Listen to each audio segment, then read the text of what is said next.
right, we're getting ready to start. Hope you like some upbeat music to wake you up. All right, we're getting ready to start. Oops, I have an echo. Hold on. Like some upbeat music to wake you up. Oops. To mute this.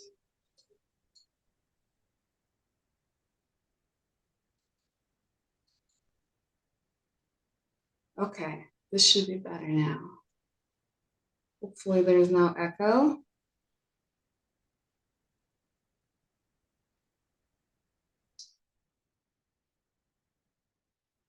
Okay, we're ready, Clay? Hagit, we all good? Yes, all good from here. All right.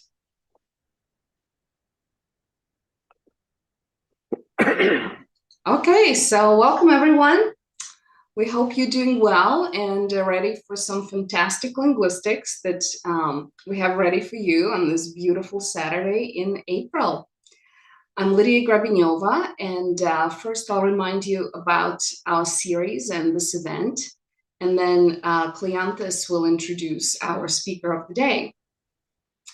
So Reflections Talk series is where we celebrate generative syntax and specifically focus on its foundations and developments. And we're doing that by having longstanding scholars reflect on their longstanding work and connect it to the current work. And by doing that, they are allowing us to have a glimpse on what it was like for them to be part of those developments and trace the history of the field. So we already had two talks by Robert May and Richard Kane, and they are now available on YouTube, and we'll post a link in the chat for you. And today we have a third talk, and Clay will introduce it in a minute. Before that, let me just do a few housekeeping matters. If you could please turn on your cameras. It's very nice for people to see your faces. And keep yourself muted throughout the presentation. We're saving all the questions for the end of the presentation. And last but not least, we're going to have questions after the presentation, and all the earlier career people will have the first opportunity to ask questions. And for the chat, try to keep your conversations in the chat to the minimum so that we don't distract the speaker and the participants. So that's all I have, and Clay will introduce Hagit now. Clay? Great. Yes, sure. So last time I was here, I wish you all a happy Lunar New Year. This time, April 20th, I will refrain from any external references to the date. Just a very big, warm welcome to each one of you. And let me especially welcome Professor Hagit Borer, today's speaker in our lecture series, Reflections, Foundations and Developments of Generative Grammar. Hagit Borer, FBA, is Professor of Linguistics at Queen Mary University in London, where she has worked since 2012. Previously, she taught at the University of California, Irvine, in the Los Angeles metropolitan area, at UMass Amherst, the University of Massachusetts, and then back in LA again at the University of Southern California. In her long career, she has lectured around the world, invited to conferences, seminars, and other events. Among many distinctions, Hagit is a fellow of the LSA, the Linguistic Society of America, to which she was elected in 2014, and a fellow of the British Academy, elected in 2018. Yes, this relates to the FBA, after her name. After a degree in Poetics and Comparative Literature from Tel Aviv University, Hagit worked as a literary translator and copy editor in Jerusalem before going to MIT, where she received her PhD in linguistics in 1981, with a thesis supervised by Noam Chomsky, Parametric Variation and Clitic Constructions. An extended version was published in 1984 by Forest Publications, now part of the Greuter Mouton, still available from there, as parametric syntax, case studies in Semitic and Romance languages. Apart from numerous books, volumes, book chapters, and journal articles, she co-edited The Syntax of Roots and the Roots of Syntax with Artemis Alexiadou and Florian Schäfer in 2014, and more recently, Nominalization, 50 years on from Chomsky's Remarks with Artemis Alexiadou in 2020, both with Oxford University Press. Over the years, Hagit made immense contributions to generative grammar with a focus on comparative syntax, morphosyntax, and language acquisition. Her major achievements are too many to list here, so let me just mention two relevant ones. One is Hagit's opus magnum, the 3-volume structuring sense framework with a name only and a normal course of events, published in 2005, as well as Taking Form, which appeared in 2013, like the other 2 volumes, also with Oxford University Press.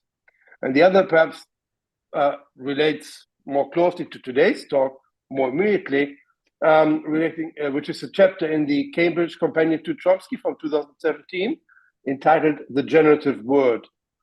So we will hear more reflections on the generative word presently. The handout for today's talk you can already find in the chat. I will repost it now for people that joined the chat a little bit later. All registered users should also have been sent a copy by email, and it's available or will be available soon in the other channels as well. So, a handout for what, you may be asking? Wait, no more, but please welcome to reactions Professor Hagit Borer, who will be reflecting on the generative word. Hagit, please take the stage.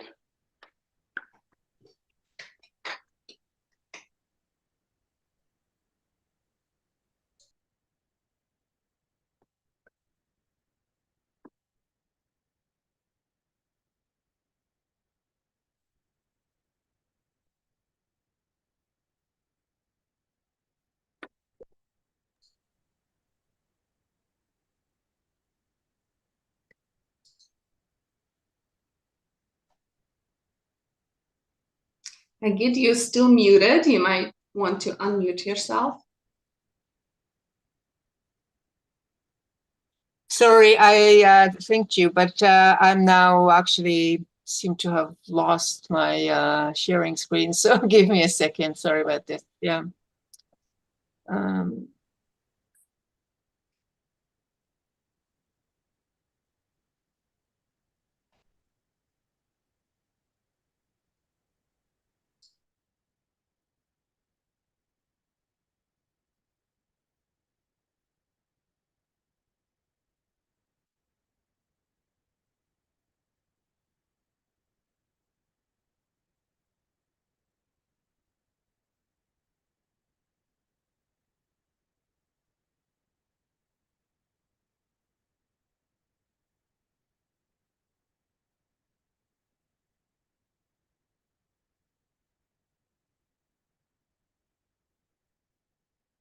Yeah, it's not. Here we go. Okay. So thank you, everybody. I already thanked my very gracious hosts, but unfortunately I was muted, so I will do it again. I can say with complete veracity that I have been reflecting on the generative word roughly since 1980, and that I had very few theoretical means at the time to actually address the relevant questions, and I think perhaps I have more, but that still leaves us someplace where I think the issue in general remains fraught with issues that remain unresolved, and so there's a lot for younger generation scholars to do, in fact, in that area. And I think that the topic is particularly difficult because the weight, the relative weight between what is rule governed or what is systematic and what needs to be listed is quite tricky, and that's always been sort of a difficult issue, how to deal with listedness, because in in a lot of aspects of both syntax and formal semantics. Listing as such is not as crucial. So I would like to start with a paradigm, which is in fact in the article that Klee had mentioned, and that is it's kind of a nice toy example, and that is one that has to do with the English word head. And so the question is, what do English speakers know when they know the word head?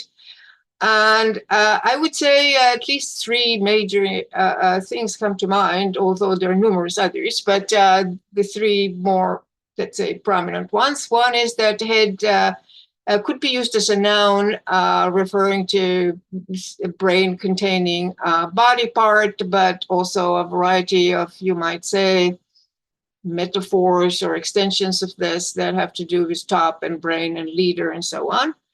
It can also be used as a verb, and it can be used in two different contexts as a verb, one into A and one into B.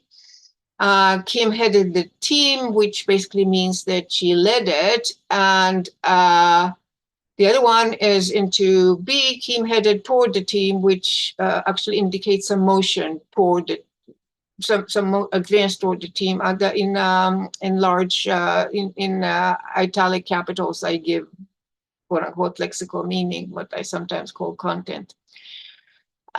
These are all things which it would appear, and certainly in classical treatments of generative words, these are things that are listed. So the fact that we know that head means whatever sits inside my skull, or my skull, or that there are two meanings for the verb. These are typically things that we consider to be part of our listed knowledge. Okay, we have in each one of these cases different insertion frames. In one case, it's a noun, so it has the insertion frame of nouns. And in the cases of the two meanings of head as a verb, it has different insertion frame, different what Chomsky in 1965 called subcategorization, which is to say it finds itself in different contexts. And this is also something that in 1965 and for many years subsequent to that, it would be listed. There would be a lexical entry for head.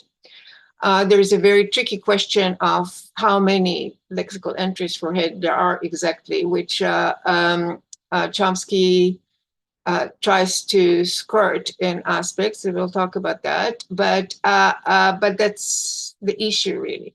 So is head a single word or multiple words? Either way, is there a way to capture the proliferation of meanings without redundant listing? So actually, are we actually stuck with listing head 3 times at least?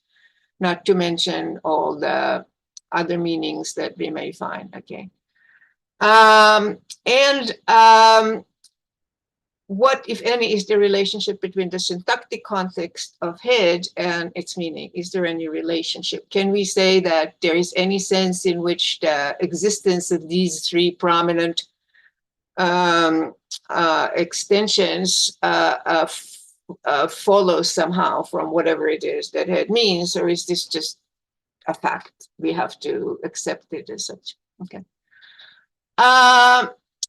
We notice at the end that in the cases of the 2 meanings of the verb, the insertion frame, the subcategorization frame, is in fact identical between the verb head and between its synonyms. So when Kim headed the team, then the team is a direct object, and when Kim led the team is a direct object.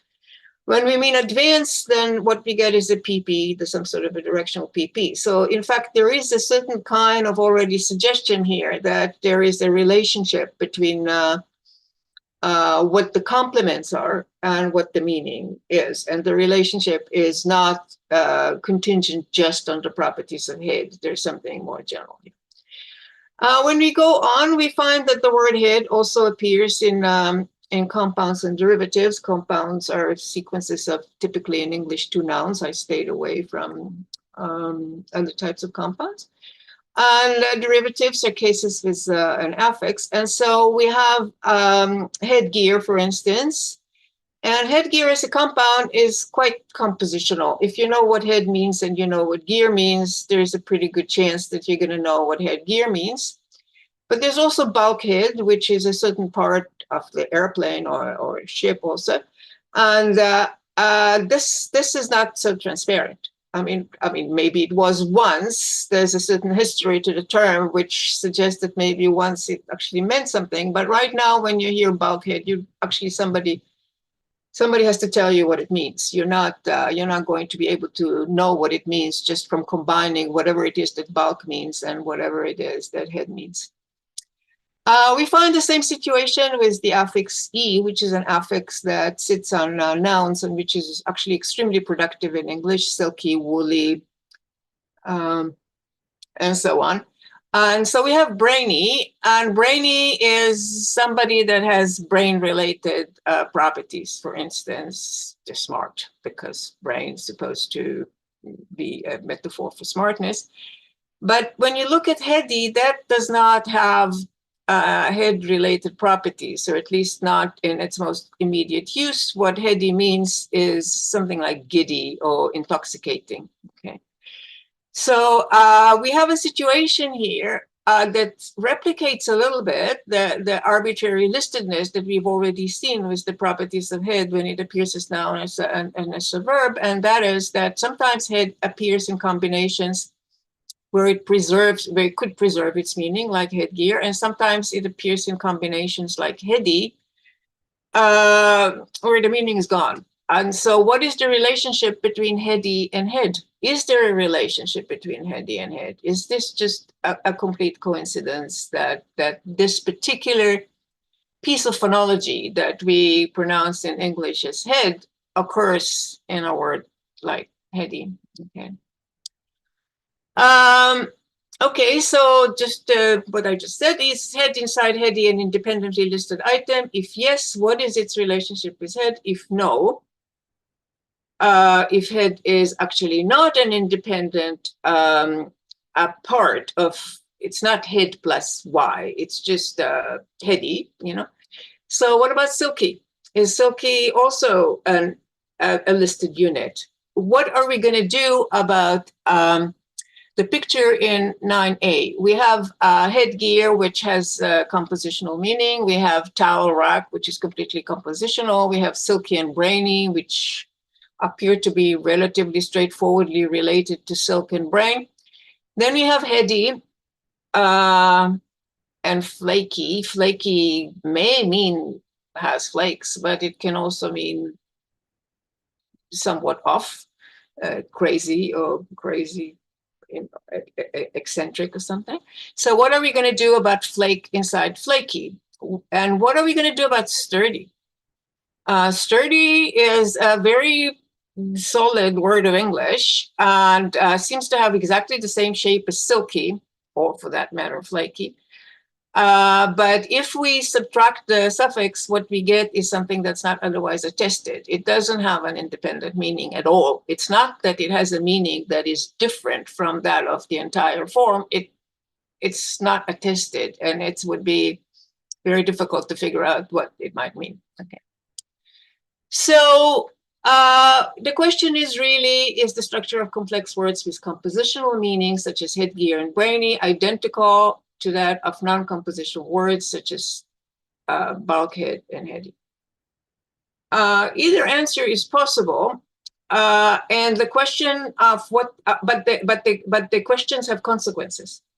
If we say that that the structure is identical, then we have to deal with the fact that some of these things we have a meaning that's built from its parts, and in some cases we don't.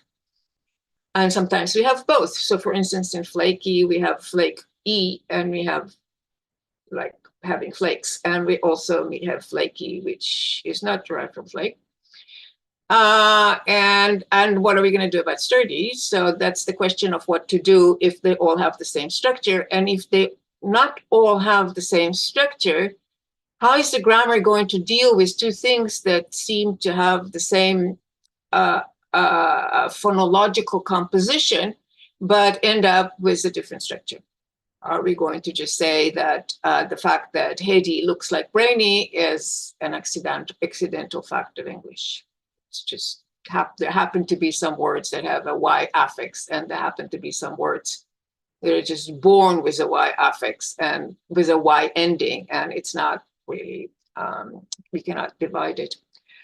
And if we do assume that they have a structure, and if we assume that the structure is put together in a hierarchical fashion, in other words, if we assume that it has a syntax, then what is the syntax? And then by extension, what is the balance between the regular and the predictable and the idiosyncratic and the listed? If we have 3 insertion frames for head, each one of them separate from the other, how do we capture the fact that head and lead have the same insertion frame when head has the same meaning as lead? But when head means advance, it shares the insertion frame of advance. And if we list Hedy separately, how do we capture the fact that morphologically and syntactically it behaves exactly like Brainy?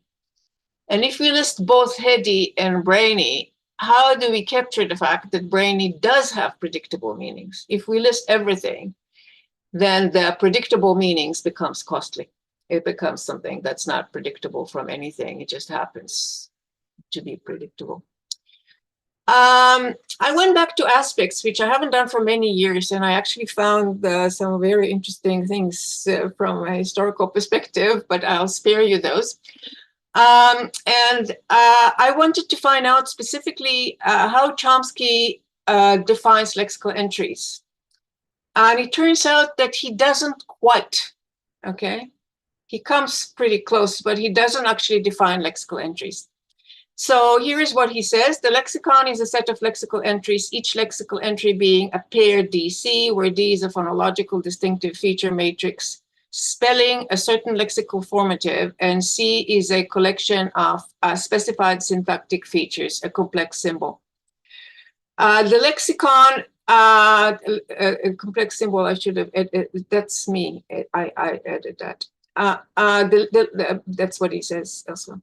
The lexicon consists of an unordered set of lexical entries and certain redundancy rules. Each lexical entry is a set of features. Thus, the lexical entries constitute the full set of irregularities in the language. And where redundancy rules really mean either that we are supplementing the feature specification in each entry by the things that trivially or universally follow from it, or the default. So if something is, let's say, a plus N, then it's not plus V or something like that. And also, if there are some general principles that follow from the fact that you're plus N, you don't have to specify them, and so on. Okay. So here are some open questions. What does the collection of specified syntactic features include in aspect? It's a little bit more actually than what subsequent accounts assumed, category, of course, insertion frame. But the insertion frame does not just specify arguments, it also specifies adverbial complements, for instance, to capture the fact that selection or restriction violations, like you cannot resemble carefully. So you're introducing, in fact, some information into the lexical entry about its selectional restrictions that are stated to exclude certain kinds of syntactic expressions that are not, strictly speaking, complements. And then item-specific combinatorial expressions, such as verb particle constructions. Lexical items include rule features, and that is if the item is actually undergoing certain kinds of rules, which are not general, you could say that every noun could occur after some determiners, but that's not necessarily true about every property that an item can have. And in aspects, that is how derivational morphology is handled. So the fact that certain items will occur with certain morphological rules, certain combinations, the fact that you can say destruction, but you cannot say arrivation, or you cannot say vocation, or so on, this would be a rule feature.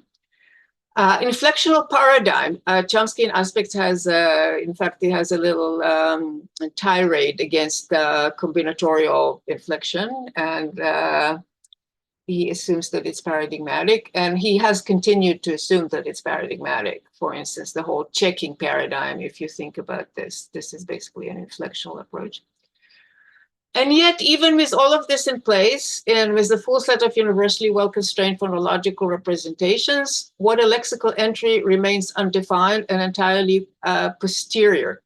If alpha is a lexical entry, we can identify the pair CD that it constitutes, but a pair CD most definitely need not be a lexical entry. If you put together a phonological representation and a syntactic representation, even if each of them is well formed by itself, that does not necessarily give you a lexical entry. To the extent that lexical entries of the type Chomsky postulates are useful, it is clear that at the very least they must be somehow associated with some meaning. They need to go in the direction of lexemes or something like this. But Chomsky is extremely reluctant to introduce semantic features. He kind of acknowledges that something has to be said, but he doesn't want to say it. And at least one of the explicit reasons that he mentions about why he doesn't want to do it is precisely because of the problem that we just highlighted relative to what are you going to do about head and heady. Is this the same entry or not? And the only way you can resolve this question is by appealing to the lexical meaning of these items. And that gets you into a very tricky area of what are homonyms and what is accidental and what is rule governed and what are you going to do about non-compositionality. I will return to this, I hope. Okay.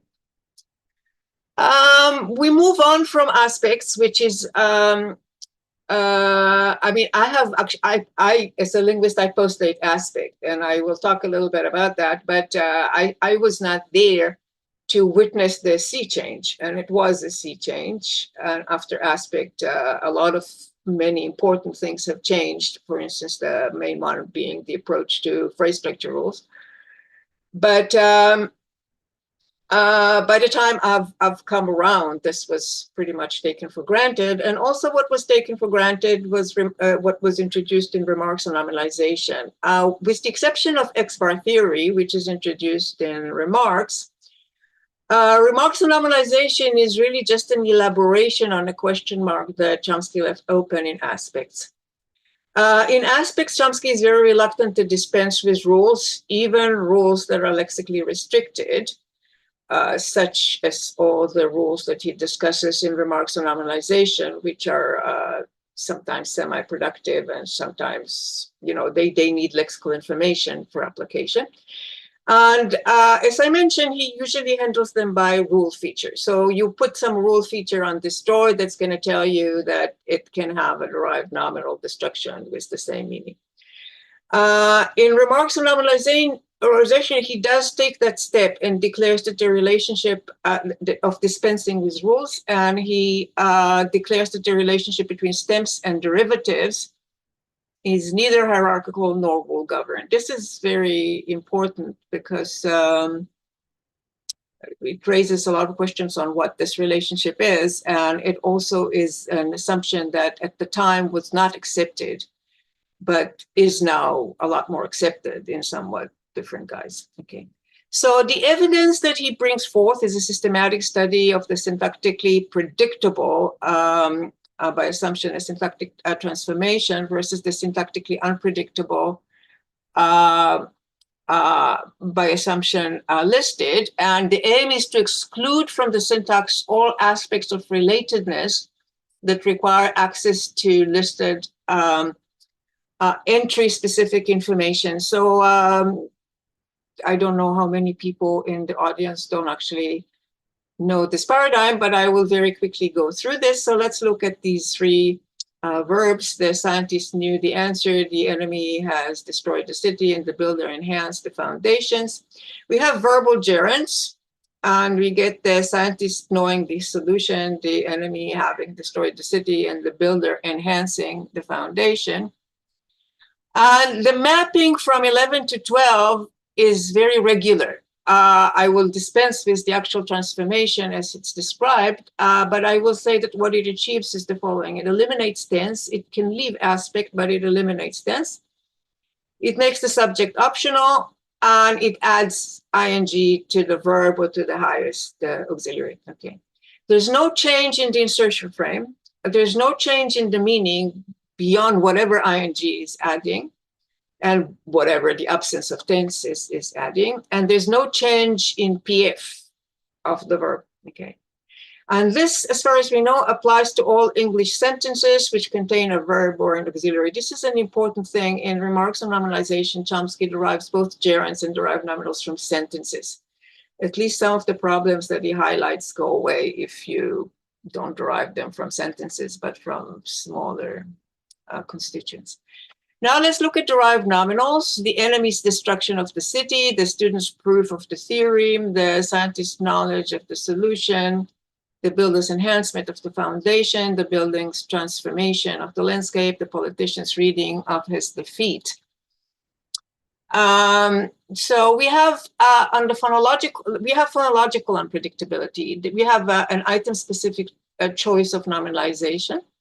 ING is always also possible, but setting this aside, destroy goes with destruction, destroy some version of ION, prove goes with proof, enhance goes with enhancement, know goes with knowledge. We also have item-specific stem allomorphy, so destroy turns into destruct, prove turns to proof, and so on. So we have phonological changes in the stem that are unpredictable, and we have the choice of nominalizer, which is unpredictable.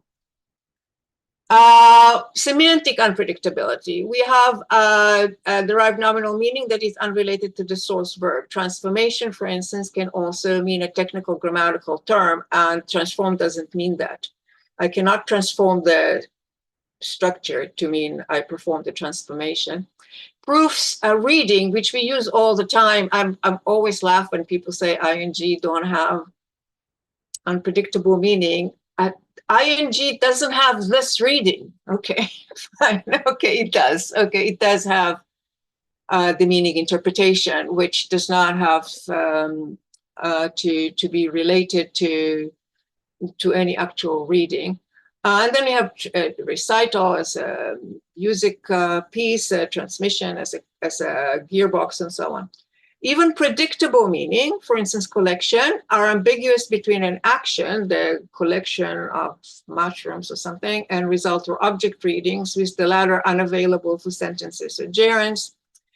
And source verbs may not be independently attested. There is no vis, there's no fixed, there's no aggress. Okay.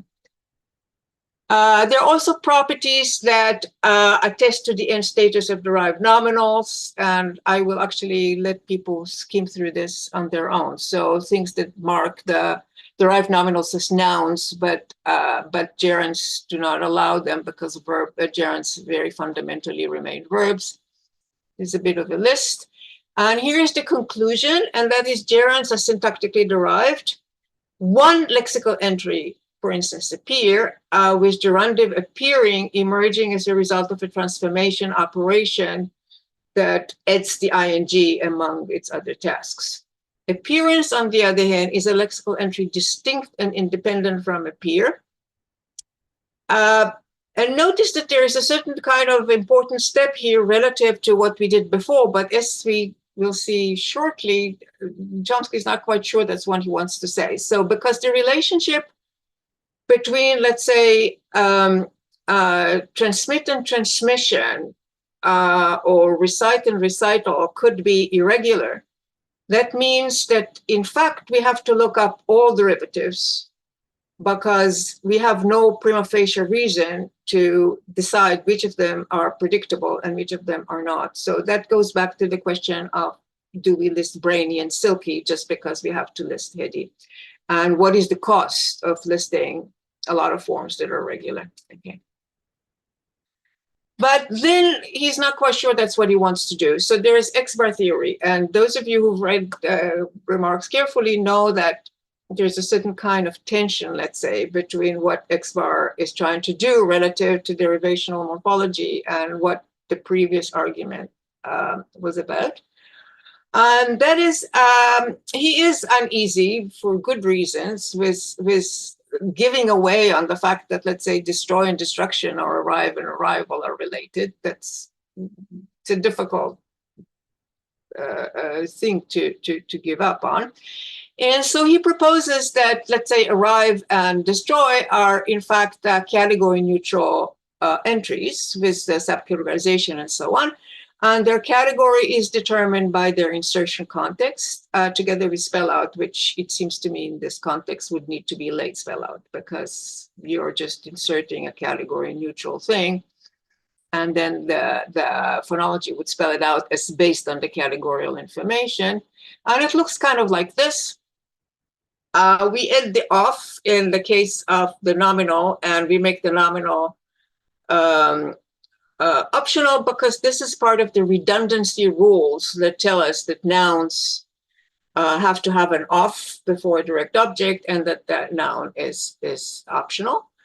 And but we have one entry. The entry retains its status as a terminal, what would now be x0. And it has a complement, which is its sister, and the complement has the same role and significance, and it comes from the lexical listing. So here are some properties that are worth highlighting. Notice that the relationship between destroy and destroy, what gets realized as destroy and destruction, is not derivational. We are not deriving one of them from the other. That the PF of destruction or arrival is complex and contains within it a phonological sequence that is largely identical to destroy and arrive, and not the other way around, let's say, is not grammatically meaningful in this account. It's a coincidence, okay? Unless the category neutral entry destroy contains some phonological information, the PF relatedness of destroy and destruction are coincidental. Why should it be destroy and destruction and not destroy and ruin? So there has to be some kind of phonological information there that would allow a spell out of destroy and destruction, but wouldn't allow a spell out of destroy and ruin. In turn, whatever shared PF would need to be in the lexical entry destroy to exclude ruin mysteriously overlaps with that of the not quite existing stem, okay? Transmission is ambiguous. It can mean the act of transmitting, which is predictable from some category neutral entry transmit, but it can also refer to gearbox, which is not related to the meaning of transmit. This meaning of transmission gearbox would therefore need to be a lexical entry which is distinct from that of the category neutral transmit, and which is presumably in and listed. Its phonological similarity to the nominal instantiation of transmit can only be accidental. These are accidental homonyms, okay? But if all non-compositional instances are independently listed accidental homonyms, what is left of the whole argument that we have to put nominalization in the lexicon because of unpredictable meaning? If all the unpredictable meaning are irrelevant and are accidental homonyms, okay? As not all lexical entries are category neutral, for instance, transmission is just a noun in its gearbox meaning, lexical scrutiny is necessary to ensure appropriate insertion into the syntax. We cannot assume that everything doesn't have a category. Insofar as lexical scrutiny cannot be avoided, the XBAR scheme, appealing as it may otherwise be, is not formally less or more restricted than the rule feature which it replaced. And this, I think what you're looking at is the list of the things that have given rise to much of what is present day approaches to morphology. And that is a certain tension that we have in remarks on nominalization between what XBAR theory is trying to do and the listedness argument that's built on non-compositionality. If you look at subsequent developments, the most important subsequent development comes with Halle in 1973, who accepts some of what's in remarks and rejects some of what it is. He completely rejects the view of inflection as paradigmatic. And he completely rejects the view that categorical derivational morphology is not rule-governed. But he does accept and bolster the central view of the lexicon by highlighting many item-specific phonological irregularities in word formation, mostly from the domain of inflection. And Ahale's proposal is that we need a word formation component that's rule-governed, but it needs to have the ability to look at lexical information. And so we are now going to build a rule component, which is computational, which is suspiciously syntactic in nature. But it will be different from syntax because, first of all, it will allow rule application to be contingent on listed information, which the syntax doesn't allow. And secondly, it would be associated with a filter that would associate certain anomalies with the output and would also screen out things that are possible but not attested. For instance, whether or not arrivance is a possible word or not is a good question, but it's certainly not attested. Okay. Contrary to remarks on normalization, but compatible with Hale, the research agenda that emerged in the 70s and in the 80s pursues this direction. And what we end up with is an extremely rich rule-governed a component of word formation with many contributions of some of the people that I've listed that propose rewrite rules, that propose subcategorization frames, that propose mapping-like operations that are rule-governed between, let's say, argument structure and so on. And the category neutral entry that it proposed with remarks on normalization with very few exceptions is really abundant until, I would say, sometime mid to late 90s, okay. I already mentioned that in aspects, and even as late as LGB, Chomsky explicitly declines to elaborate on lexical semantics. His lexical entries were basically say, okay, there's some semantics, I just don't know what it is, and neither does anybody else. Work from the early 80s onwards, inspired by work by Jackendorf and then work by Pisetsky, it takes off. It involves close and intense scrutiny of argument and event structure in particular, and its relationship to syntactic realization. By the end of the 20th century, and as a result of all of this and many subsequent developments, lexical entries, which may or may not be the same as words, it's a good question. I kind of glossed this question here. We have theoretically articulated word-based lexical semantics. We have theoretically articulated word-based rules of argument structure alternations. We have theoretically articulated word-based rules of word formation, theoretically articulated word-based phonology, and formally articulated distinction between lexical rules and syntactic rules, which strictly enforces well-defined boundaries between the two. You see a lot of work in the 70s and the 80s, which is devoted to building a boundary between syntax and morphology. First of all, we have rule typology, which there's still a lot of contemporary work that uses this typology in terms of what can syntactic rules do and what can lexical rules do. We have what's called atomicity, the lexical integrity hypothesis, which is quite simply the statement that the rules of word formation and rules of phrase formation are different. They do not interact except at the point of completion. Words are atomic at the level of phrasal syntax and phrasal semantics. The words have features or properties, but these features have no structure and no relations. And no relationship of these features to the internal composition of the word, and the relationship of these features to the internal composition of the word cannot be relevant to syntax. Also, the projection principle and the inclusiveness condition, given the enumeration, and any structure formed by the computation is constituted of elements already presented in the lexical entry.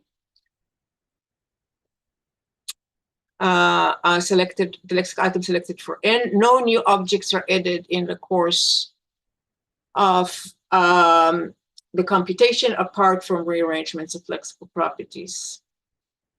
But what are lexical entries? We know that they have to have some syntax and they have to have some phonology and some semantics that maybe comes from lexical semantics and maybe some doesn't. But what we can say is as lexical entries emerge by the late 90s, lexical entries are atomic and they're complete. These properties that instruct the syntax, they instruct the formal semantics and the lexical semantics, they instruct the phonology and they instruct the morphology.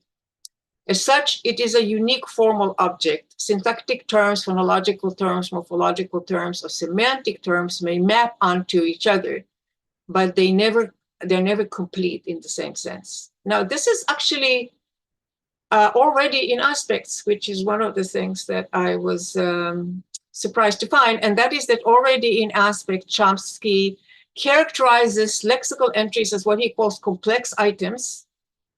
Here is our complex item, and states that complex items must be terminals, must be syntactic terminals, okay?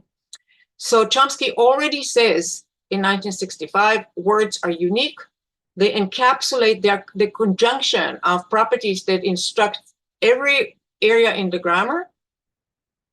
There are no other things that are like that. Features are not like that, okay? And not only that, they by definition are terminals, which means that he is thereby excluding them from having any syntactic complexity. If they have some complexity, it doesn't come from the syntax because they have to be terminals, okay? Okay, so specifically, if assuming that lexical entries are a pair of phonology and syntax, PH and SYN, whatever. Okay, so what is the relevant set of phonological properties and what is the relevant set of syntactic properties? Phonological properties are well defined. We know that words in English, for instance, in other languages, there may be other guidelines. They have to have a single main stress, okay? That's more or less what we call a phonological word. But phonological words are not necessarily lexical items. For instance, a stem plus eclectic has only one main stress. Nor are plausible lexical entries always phonological words. What are you going to do about things in English like electro and bio? Okay, if you're going to exclude them as lexical entries, your definition of lexical entries is going to run into a lot of problems. Okay.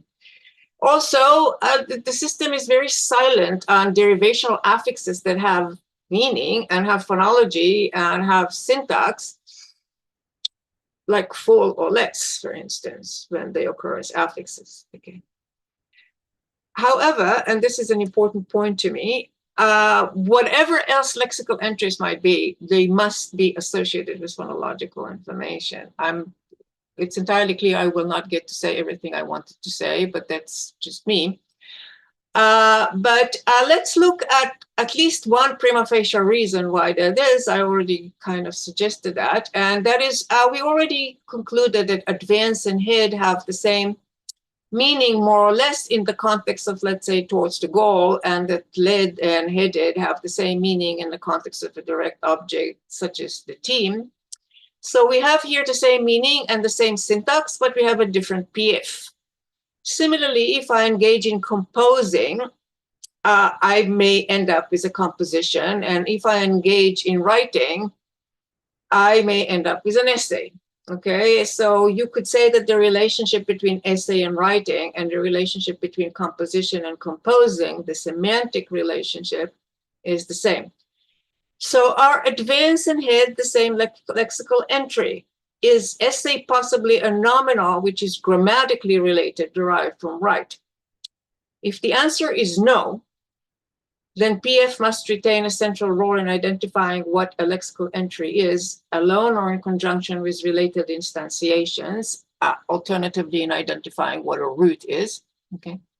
If the answer is yes, that is, SA could be the derived nominal from right, much of what we now know about syntactic operations would need to be revised.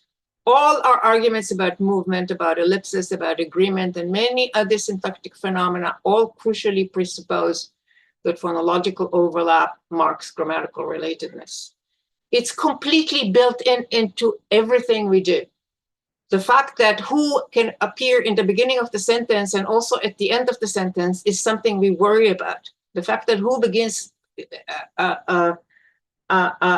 appears in the beginning of the sentence and something like somebody appears in the end of the sentence is a second order concern. Okay.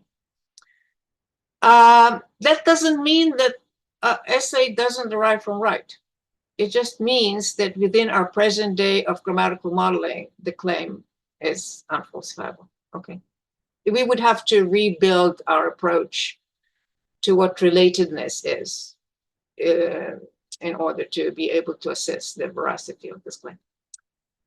But there's a separate question when we look at phonological words and when we look at the fact that we now conclude that advance and head are different phonologically, whatever else their similarity might be, and that is, why should a unit that's recognized and defined primarily through its phonological characteristics have properties that affect syntactic and semantic computation? So that goes back to the complex symbol issue, to the word as a complete unit, and the fact that we put these things together is because we have decided to put these things together. There is no the gains are theoretical if there are any, and the gains vanish if the theoretical advantages fall apart. It's not a necessary assumption.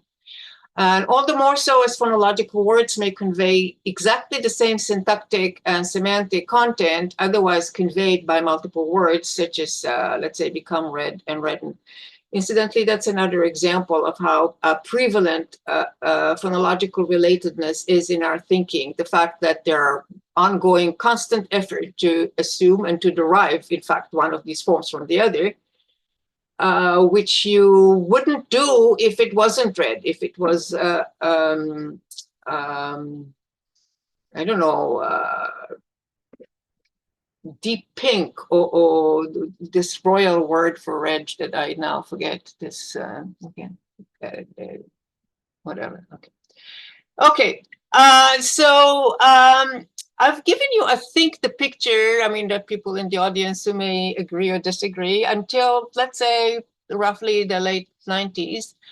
But, and in the late 90s, it's not that this is the first emergence of challenges to the rich lexicon. We have earlier challenges that start pretty much right away and which gain force during the 80s especially.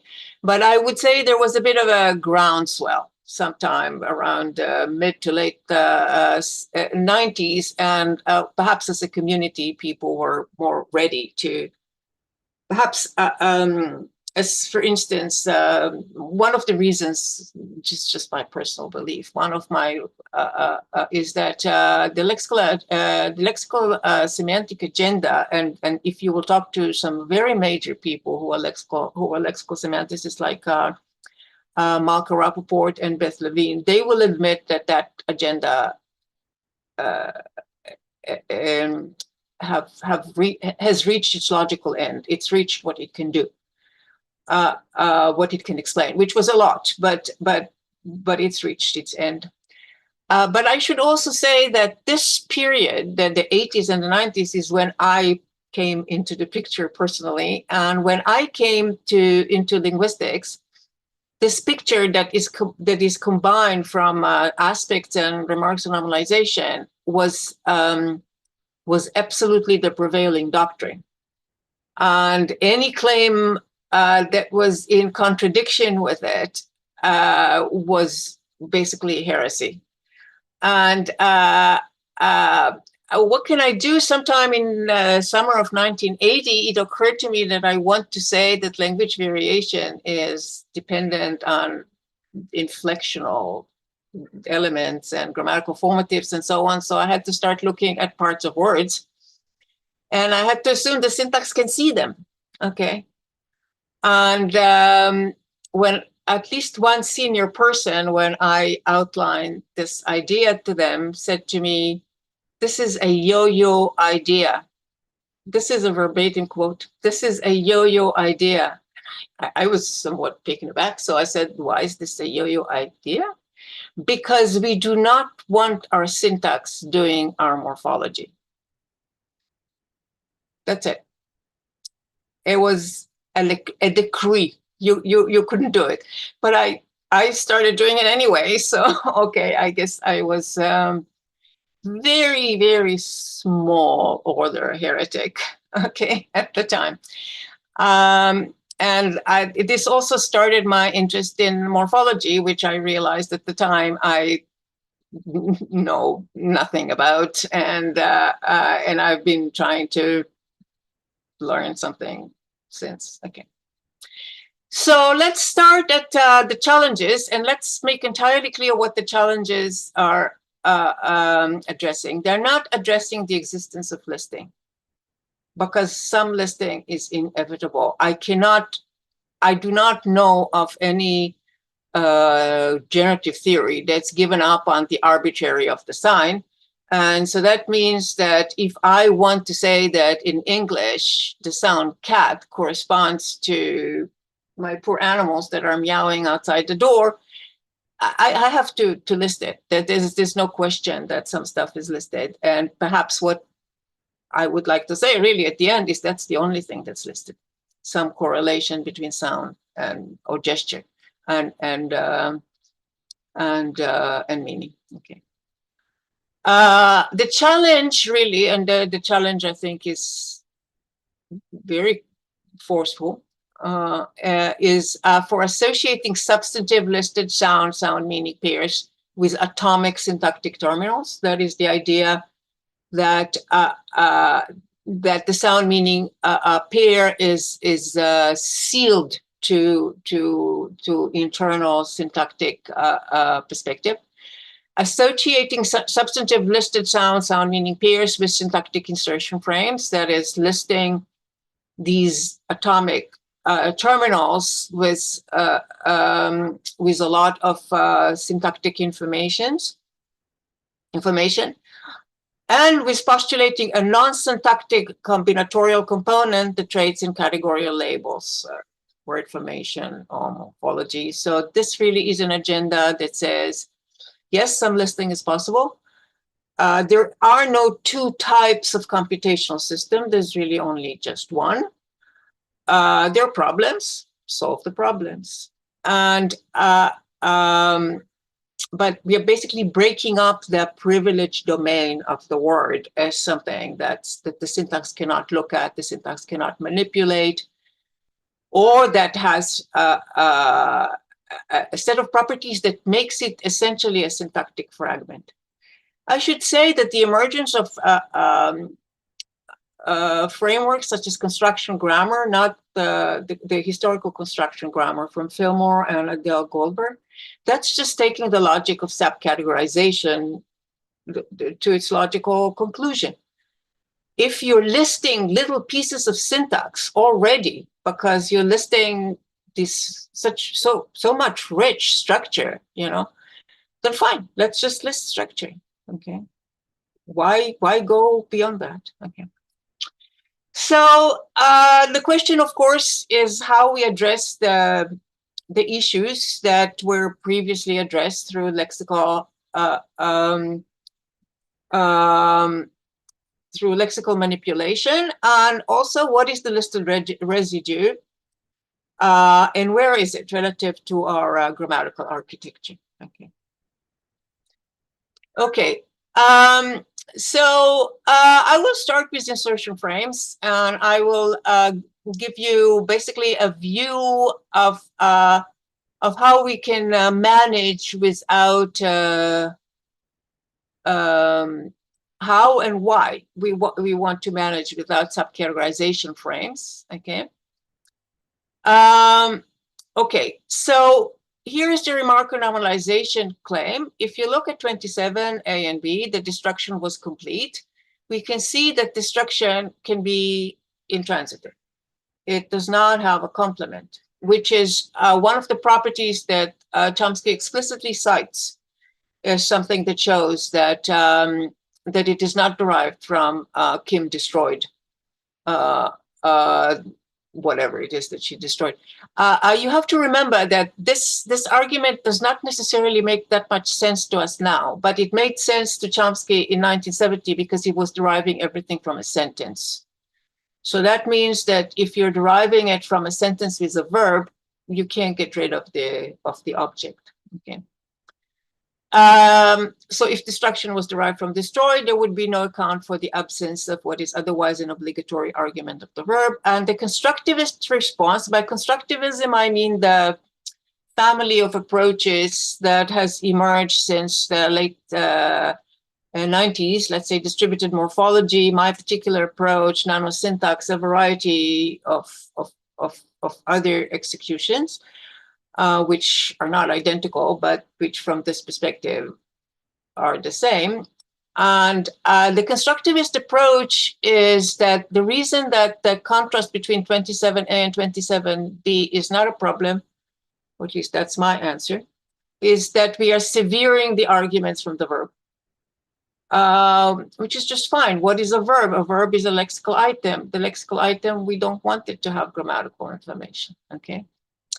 So let's look a little bit at the lexical semantics insertion frame, the relationship. So the Lexical project, which was run at the MIT Cognitive Science for 6 years and had the aim, which this is a quote from Beth Levine, who ran it for most of these years, and that is discovering elements of meaning which recur systematically in the definition of words, the highlight is mine, and the principles which determine the mapping from lexical semantics to morphosyntax, okay?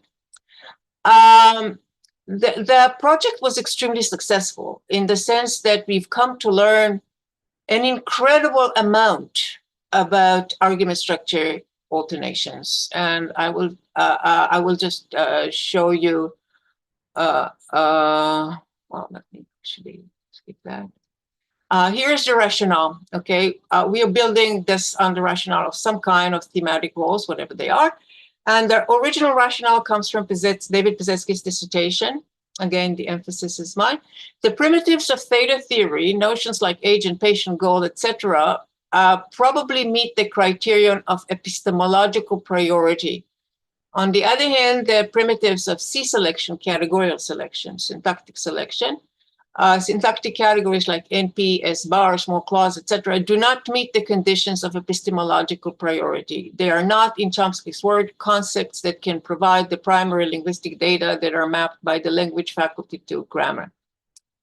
If this discussion is correct, it follows that we want to derive the theory of C selection from some other theory whose primitives are epistemologically prior. Such a theory would be a semantic theory, specifically a theory of lexical semantics, okay? In other words, we are deriving the things that are otherwise arbitrary, like categorical features, like constituent structure, all of these things, we want to derive them from something which is epistemologically prior. The only thing which is epistemologically prior is a semantic theory. If people want to ask me, I can tell you why I think I do not accept this logic, but that's a separate question. If you do assume that epistemological priority is an important consideration, then that's one of the things that might follow. Here are some of the things that we learned from the Lexicon project. As I said, we learned about a lot of alternations, and these are just some of them. And we have a wealth of mapping operations that would give us the relationship between load the hay on the wagon and load the wagon with hay. The garden swarmed with bees, bees swarmed in the garden, and so on. And this was extremely widely research this whole thing. And here is sort of an idea of a lexical mapping. So the mapping between one entry, one instantiation of load and the other instantiation of load would require lexical mapping. We would start with something like load has an agent and a theme and a location. And we would have one set of instructions to the syntax that would allow the agent to merge as a specifier of little v, let's say.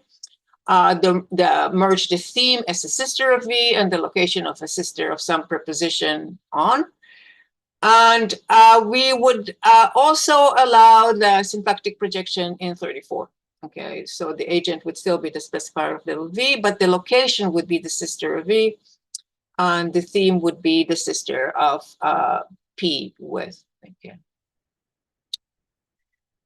But if you look at this, the lexical semantics agenda, I think, successfully established dependencies between syntactic configurations and semantic effects. The claim that these connections are mediated through the lexical semantics of listed items, it hasn't been established and it's been challenged. It can just as well be a direct correspondence between structure and interpretation. So in other words, the reason that lead and advance sound have the same meaning is not and the same complements is not because they have the same subcategorization. It's because in the context of a certain syntactic structure, that is what they mean. Okay. So it's the syntactic structure, in other words, that carries the meaning, not the word itself. And there was never any evidence that it is the word other than its syntactic effects. It was always a little bit circular. The word has to have the semantics because that's the syntax that comes with it. But there's a certain kind of presupposition here that the word is the only place where that information can be listed. So that means the definition of lexical entry, which we are trying to challenge, is presupposed in this. Okay. We have some steps in our way to discarding this particular lexical item-based approach to lexical semantics. We have Baker, who was already extremely influential, and Hale and Kaiser, even more so, who were tying the interpretation of arguments to particular syntactic positions.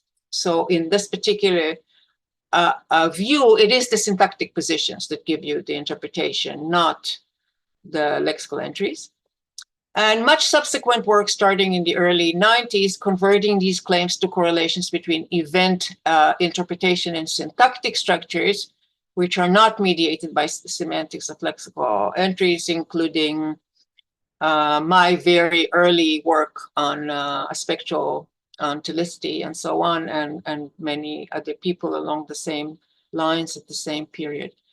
This is another paradigm that I'm extremely fond of and which I've been batting around for some 20-some years at least.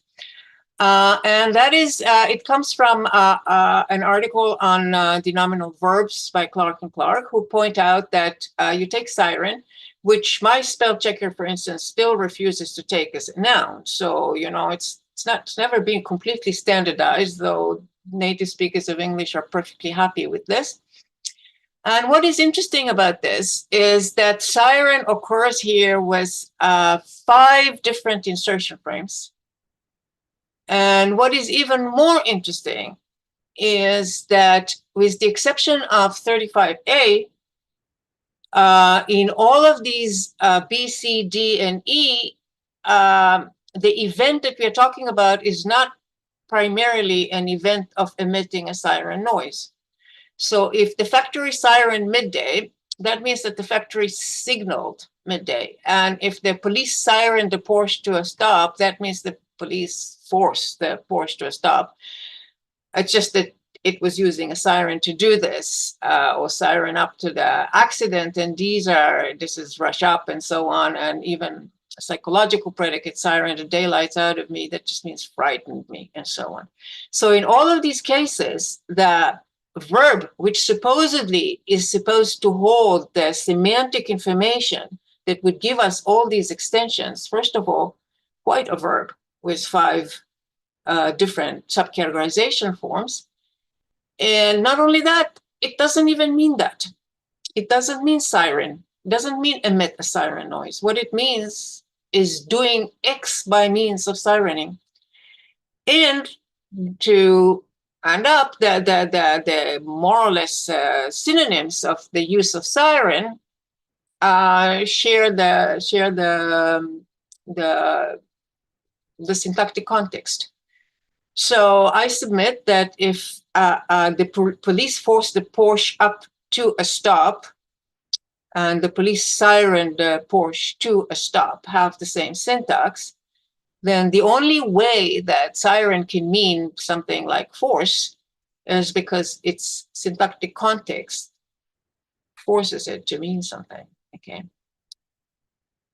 it's not coming from siren; it's coming from the syntax. Okay, so that's from the syntactic perspective. So from the syntactic perspective, and admitting the richness of the results of the project, of the lexicon project, we are left with a situation where the richness of the alternation is established, that the alternation depend on lexical semantics hasn't been established. Lexical semantics in the most strict sense, in the semantics of lexical items, that has not been established. When we look at the constructivist perspective from the viewpoint of semantics, we find that there are very important semantic traditions that sever arguments from lexical terminals. So Davidson and more, I would say, adopted by present-day syntacticians, Parsons, neo-Davidsonian approach, where you have roles such as agent and patient, or whatever roles you care to specify. They name a relationship between participants and events, and the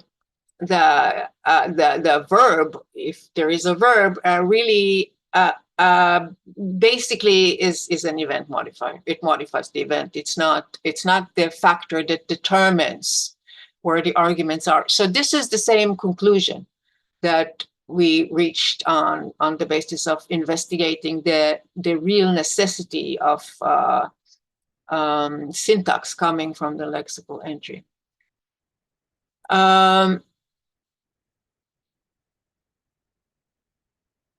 Okay. So what we have is we now have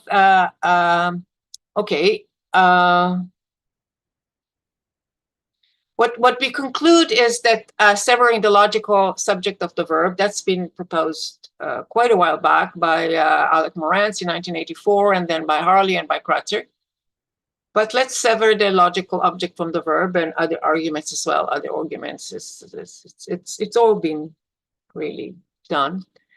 And so that means that roles of event participants are independent of verbs and are assigned through dedicated syntactic event structure. They do not come from some semantics of lexical entries.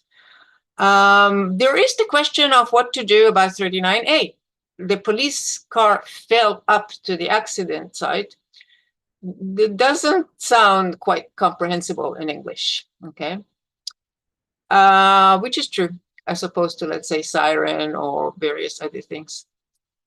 However, I'd like to propose that doesn't make it any better or worse than colorless green ideas, sleep furiously, which is a very well-known example, and which by now people do not consider to be a problem of the syntax. It's a problem. It's a problem for language. I mean, our language ability should be able to recognize 39B as anomalous. Whether that's the task of the grammar, that's a different question. The infelicity of 39A is on a par with the famous infelicity of 39B and follows from world knowledge and conceptual clash. As is the case for colorless green ideas, sleep furiously. The infelicity can be improved if you make some changes in what we typically understand by fall, idea, or green.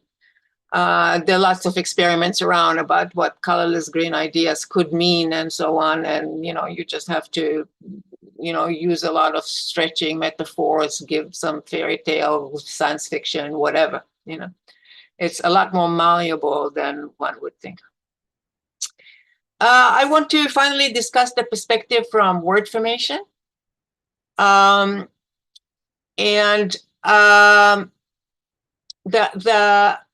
it turns out, the X-bar scheme presents a very well-known challenge to the integrating of word formation into the syntax. Okay, there's several challenges. One is that morphological rules do not increase bar levels, which makes them unlike syntax. And the second thing is that they create a problem with complement structure. So let me just illustrate the problems. Let's look at closure and end closure. If we look at closure, whatever it is that is merging with in this case, we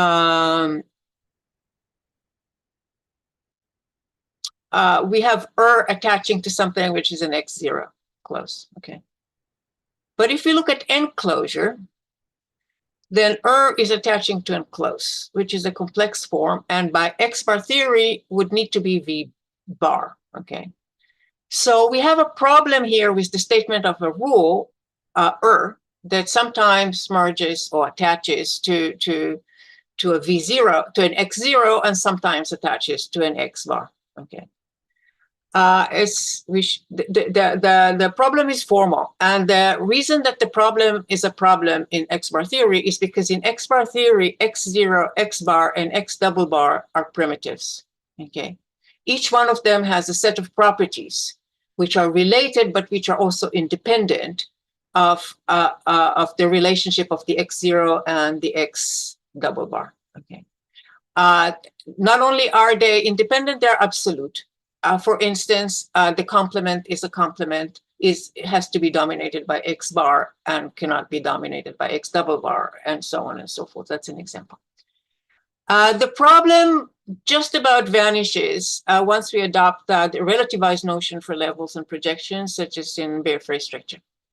Because once we no longer have a formal distinction between being one bar or max or anything else, what we get is something like 42, where in fact in this particular case and almost definitionally, what merges with is always max, because if projects, then anything that it merges with is by definition always max. Okay. A problem does emerge potentially, however, if we want to exclude a structure in which an embedded X has a sister, which is a complement. So there is perhaps a problem. Which plagues both X-bar executions and bare phrase structure executions. So let's look at this. If I visited Rome, then the direct object Rome must be a sister of V0 if we assume the X-bar or some minimalist assumptions about where complements go. So complements have to be sisters of V-min, okay? Civilize has a direct object just as much as visit does, but in this structure, it cannot be the sister of V0 or V-min because civilize is complex. Okay. So if morphological rules change bar level, or indeed if they change min, non-min status, then in both of these cases, what we have is we have the direct object sometimes merging with something which is 0, and sometimes with something which is bar, or alternatively, sometimes with something which is min, and sometimes with something which is not min. The solution is the solution I already gave you. Verbs don't have arguments. If verbs don't have arguments, then they're not sisters of the heads. And instead, we have an argument occurring in some higher specifier, and the V just moves over it. And we are free to have our word formation independent of anything that may interfere with a well-defined definition. Okay. So severing the internal argument from the verb, which is independently motivated by syntactic and semantic consideration, also allows us to integrate word formation configuration formally into the syntax without additional cost. I will actually stop here unless people want me to go on, because there's a lot more to go, and it's at 20 past 6. So maybe Lydia, you could tell me what you think is best. We were just discussing with Clay in chat, and we want you to keep going. It's so interesting. Maybe a condensed version of the rest, but okay, I will try. Okay, I will try. I will skip some things that are important to me, but there's not much I can do, I guess. Okay. Great, thanks. Okay, I think the notion of root is relatively familiar. I don't really have to say what roots are, but it's interesting to see that they do go back to the idea that there are acategorial roots that are categorized by their context merger. This is a place where, let's say, what I do and what DM does is a little bit different, because in my execution is in some ways more similar to that of Chomsky's original one, in that I let the syntax do it if it can. But DM proposes instead that really each one of these things is a mini derivational process. In other words, the root is always merges with some abstract categorial node that gives it category. There are some empirical differences, but I've written about this elsewhere. What I think some of the problems that I outlined relative to the category neutral notion and remarks and normalizations go away if we assume that roots are by definition monomorphemic, and if we respect the notion that a morpheme is a computational unit. So destruction is bimorphemic, and so by definition it could not be the spell out of some terminal. So that means that if a root is terminal, and a root has to be a terminal, but if by definition it includes only one morpheme, then at least some of the problems that I mentioned disappear. So destruction is bimorphemic, and it could not be the nominal spell out of the root destroy. And there is no nominal spell out of destroy without an affix. It's missing. Okay. Though I do have to say that when you look at monomorphemic forms in English that are not Latinets, I would say 95% of them have both a nominal and a verbal instantiation. Okay. When we now return to head, we may assume that head is actually a root, which is devoid of a category or an insertion frame, and which acquires its categorical properties and its in its syntactic context. If you insert it in the context in 45, that is to say, somehow within the domain of T, I will leave it. Vague is not so important. It will become a verb. If you insert it in a context of, let's say, D, it will become an N. In an additional twist, the meaning of head is determined in the larger syntactic context, and this is actually very important to me. So that means that head, I'm not going to say head doesn't mean anything, because head doesn't mean foot, okay? There is something foot and there is something head, and they're different, okay? But I will say that what head is extremely vague, okay? And as a result, can really be associated with a lot of meanings. How to delimit this is a big question. I just don't think it's a grammatical question. I think it's a conceptual question. But assuming that there is some very vague general notion of head, it's the syntactic context that will tell us what specific meaning of head we are talking about. Okay, and the context can be quite wide. Okay, so it could be, for instance, if in this particular case, if it has a direct object, it ends up being interpreted as whatever meaning of head is compatible with a direct object. And if it has a PP, it ends up being interpreted in accordance with advanced. And when you look at siren, you can see that this is very clear, that what siren means is interpreted as based on its syntactic insertion frame rather than the other way around. Okay. Okay. I will skip discussing some alternative approaches. Okay. As arguments are severed from lexical entries, this is sort of important to me. Little goes wrong by assuming syntactically inert roots that don't have categories, because they get inserted into some functional structure, extended projection. They're not alone. They get a lot of syntactic help in context, you know. And as the meaning of roots in context varies so widely, little goes wrong if we assume that the meaning of roots, assuming it does have some meaning, contributes little to the grammatical derivation or to the formal semantic interpretation. There is evidence, I think, from Semitic to suggest that while roots may have sometimes some content, in the majority of cases, they quite simply don't, okay? While the limiting the range of possible interpretation of an expression such as head is definitely part of any broad description of language, I hold the view that such delimitation, when we come to understand it, would not be grammatical, nor would it have any syntactic or semantically formal semantic significances. As it turns out, again, going back to aspects, it is exactly this type of malleability for substantive words that has led Chomsky in 1965 to set aside semantic features. And I have some quotes. So Chomsky has the sentence in 47.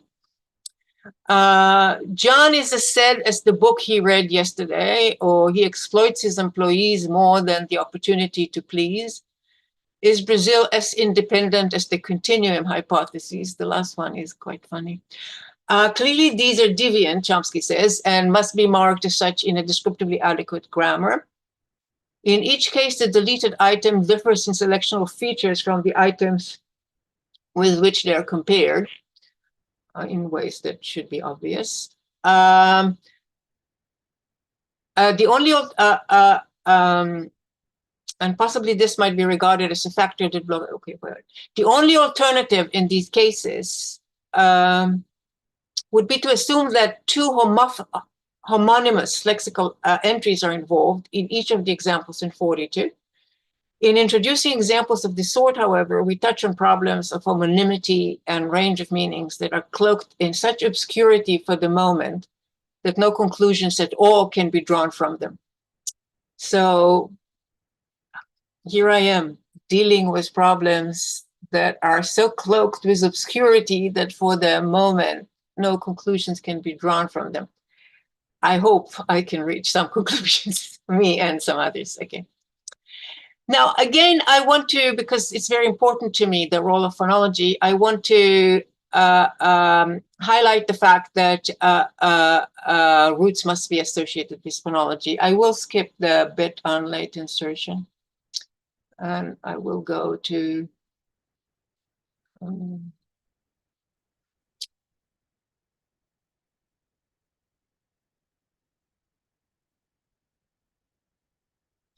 okay, I will go to content and syntax. So remember that we had a listed residue. Something has to be listed, okay?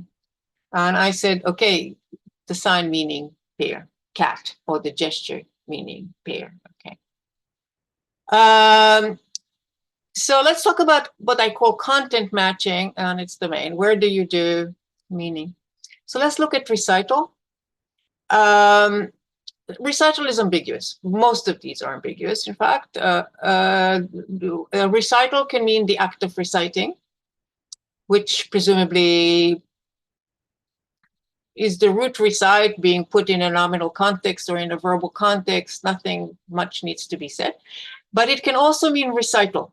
And the meaning of recital, however historically it's come to emerge, it means a solo musical piece, or sometimes not solo, but let's say chamber music. Okay. Civilize. Civilize has two meanings. One is to make civil, and the other, rather unfortunate one, is to enlighten. Why to enlighten should take civil as its, never mind. Okay. And then we have civilization, which is actually three ways ambiguous. And that is the act of making civil, whatever civil means, civil duty, civil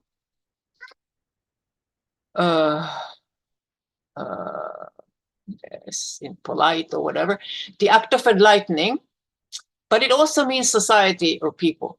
I can refer, and I'm apologizing in advance, to the Aztec society as the Aztec civilization, even if, in my opinion, they weren't very quote unquote enlightened, or in fact, whatever other property. I say that, I apologize in advance. I don't even know enough about the Aztec culture to say that. But any society which I do not think is particularly civilized, I could still refer to it as civilization, because civilization can just mean society.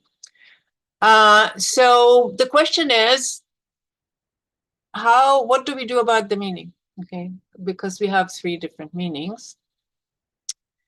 And not only that, we have meaning that is not associated with the same size of unit. If we do syntactically complex civilization, for instance, which I think we want to do, why aren't we just doing the meaning incrementally? So, but if we first of all, we have to dispense with atomicity. Without atomicity, nothing bars a correspondence between listed meaning and more complex syntactic constituents. By atomicity, the only thing that can have lexical meaning is a terminal, okay? But suppose I look at my syntactic structure that goes all the way from the root to, I don't know, some 7 embedded clauses with who knows what, okay? And I just put a line across the derivation somewhere, okay? And I say, this is the line. Below this line, constituents can be matched with content. Above this line, it's too big. Now, of course, the question of where the line goes is empirical, and I can tell you this is the direction that most constructivists are thinking in, but we don't agree on where the line is. But there is a line, and we can discuss the empirical question of why it should be where it should be or not. But to put a line somewhere which is more complex than a terminal, it's not a problem, okay? And so this would give you an idea of how you would do it. If you look at reciting at recital with its two meanings, the question would become whether the meaning, whether the content is associated with the Vmax or it's associated with the Nmax, okay? If the meaning is associated with Vmax, then it's the meaning of recite. And if the meaning is associated with Nmax, then it's associated with a concert. If the meaning is associated with the lowest node in the structure, then we get civil. If it's associated with the Vmax, we get civilize as a unit, and civilize as a unit could mean enlighten. In fact, if we're not looking at its parts, that's the only thing it could mean, because it's not composed of civil. And what comes above it is compositional. So civil, civilize, civilization. This is civil, making civil, the act of making civil. This is civilize and the act of making civilize. And finally, we can assign something to the upper N, and that would be society. Okay. So here are some of the important assumptions here. Phrases, including trivial ones, including some that don't branch, are matched with content cyclically or by phase if there is a working definition. However, first of all, content is optional. Things don't have to have meaning. okay? Lexical meaning. And once a constituent is matched with content, that content cannot be changed, okay? Here's another example, and that's an example not with derivational morphology, but with quote-unquote inflectional morphology. We have mass, and mass with a plural, which is compositional. We interpret mass, which means bulk, let's say, okay? And masses just means the plural of bulk. But there's also the masses decided this and that, and then we're talking about something which is basically a pluralia tantum. We have something that is interpreted in its entirety. Notice that I'm not doing head movement. Whether or not you need to do head movement or not is a separate debate. I don't think you need to do head movement. I think you just need to define a phrase. And then this becomes very similar to the execution of certain phonological realizations in a span-based theory. You're spelling out the constituent. You're not spelling out the constituent, and you are assigning content to a constituent. So what is the domain? Here is what I assume. There exists a reservoir of conceptual, perhaps conventionalized, atomic, indivisible content units, call it the encyclopedia. Mediating between the encyclopedia and grammatical representation is a search engine, which I've called nSearch, which matches qualified bracketed, partially spelled out, you can ask me about this, constituent with encyclopedic content units. Non-compositional content, atomic content, is the output of a single successful nSearch and is equally associated with cat or with transformation or naturalize under its meaning of becoming a citizen. Roots, which I take to be phonological indices and which is a part I unfortunately had to skip, may happen to be coextensive with the qualifying partially spelled out constituent, which is matched with content, but do not as such have independent content or of any sort, nor do they represent a privileged domain for content matching. The domain, I suggest, is delimited by the first functional terminal, such that F is the sister of the lexical domain, the C chord, the domain of lexical projection. So let's say the first functional sister of N, the first functional sister of V, and it includes that terminal. So for instance, if you look at masses, it's not just what is in the domain of the plural, it includes the plural itself. Okay, masses, the meaning of masses, the meaning of all pluralia tantum requires that particular terminal. Okay, this is very much like the definition of government, but going someplace somewhat different. Okay, and it is possible for a word to have more than one content domain. And it's possible for a word to have more than one content domain if it has two potentially well-defined C cores. So if you look again at civilization, okay, we have a C core here, which is the maximal instantiation of a major category. We have another one here, and we have another one here. Once you put a functional element above it, it could still include the first one, but it couldn't go any further. It makes an empirical claim, which is, I think, true, and that is that you will never get a non-compositional meaning that is associated with more than one functional element. That you get once with functional element. There are several examples below that I will not be able to discuss, I'm afraid, and they have to do with diminutives, and they have to do with plural, certainly, and they have to do with Slavic perfective prefixes and with Cantonese specifiers, all arguably the first merging F above the lexical domain, and all of them do the interestingly dual role of being still functional items. The Slavic perfective prefixes give you perfective, okay? But they also give you special meaning because you can take them together with their complement, the lexical complement, and make it into a content domain and give it an exceptional meaning. I want to go into this illustration, which I'm also quite fond of, and we are going back to the suffix E in English. And I have 4 groups here. The first, slithe and mims. Make an adjective, slithy and mimsy. These come from Jabberwocky, those of you who know Jabberwocky. So these are, and these are recognizable in Jabberwocky as adjectives. We all do. We have a situation here where we have no content associated with the base. Mims and slithe have no meaning. Slithy and mimsy don't have any content either, unless you're Humpty Dumpty. Okay. Stirred and flims, I already mentioned this. The base does not have any content. However, the next cycle up does. So the N, presumably, because E merges with N, has no meaning, but the larger domain does. And that's still a C-core. I haven't introduced any functional material. Bulge and boss, as far as I can tell, only have a compositional meaning. So the larger constituent is not associated with content. Remember, content is optional. It's always optional.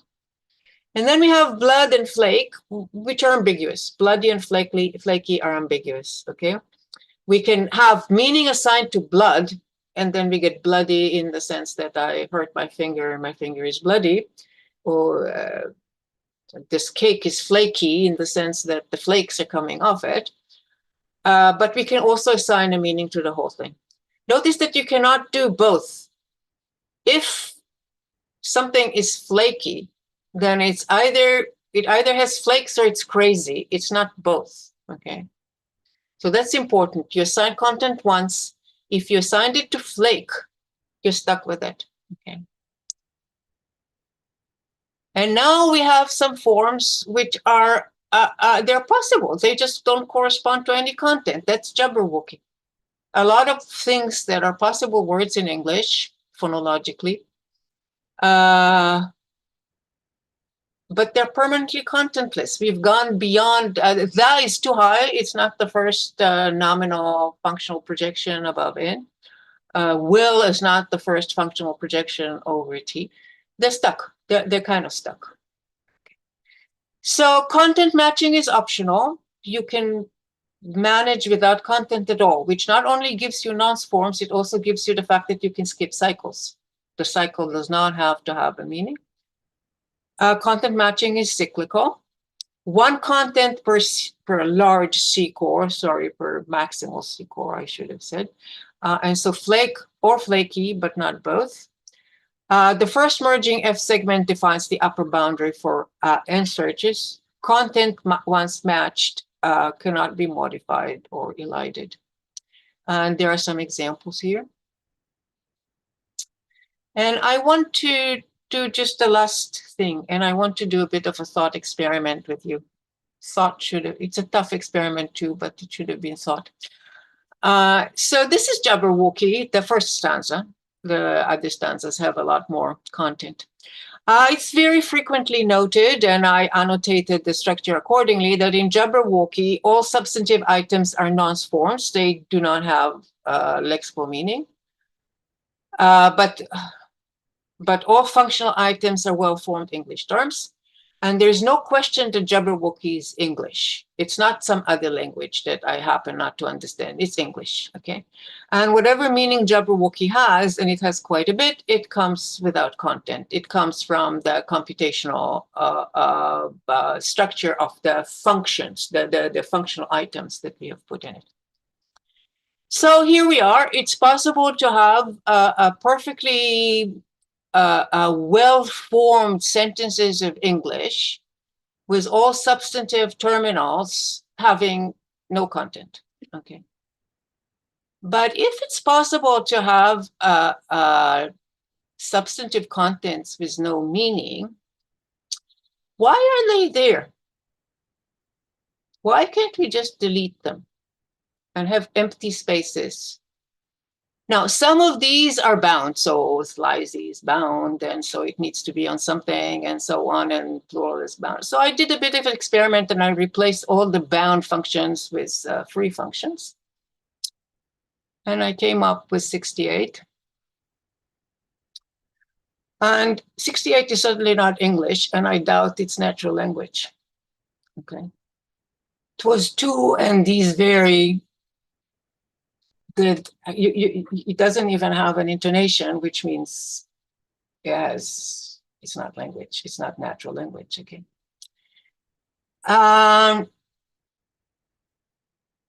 Okay. These are not cases of illicit ellipsis.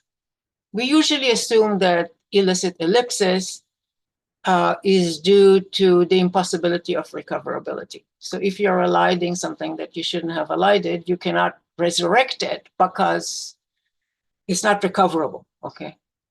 But these are nonce forms. They're not recoverable no matter what.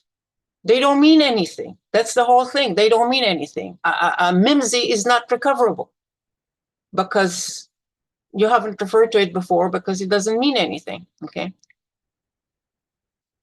Now, this is actually very puzzling because it's not the case that we don't have empty elements in our grammar. We certainly have, let's say, empty pronominals, we have ellipses, we have an awful lot of empty elements that we can interpret. And here we have a situation where we can see that content is completely dispensable with for substantive items, but not phonology. And to me, what this means, and which goes together with my belief that roots are fundamentally phonological representations, is that at the bottom of every syntactic tree, there is phonological material. That phonological material is structured phonologically, but it's not structured in any other way. And what the syntax and the formal semantics and the content matching are doing is they are taking this sound or this gesture and they're shaping it into utterances of natural language. And that's, it's not the way we think about it. How should I say this? Yeah, it's not how we think about it. We think about the phonology as being completely incidental to the computation. And I think that's a mistake in many ways, more of which I could talk about if I had another 2 hours. And I thank you very much for giving me all this extra time. And I'm well known for preparing too much, so I've just lived to my reputation.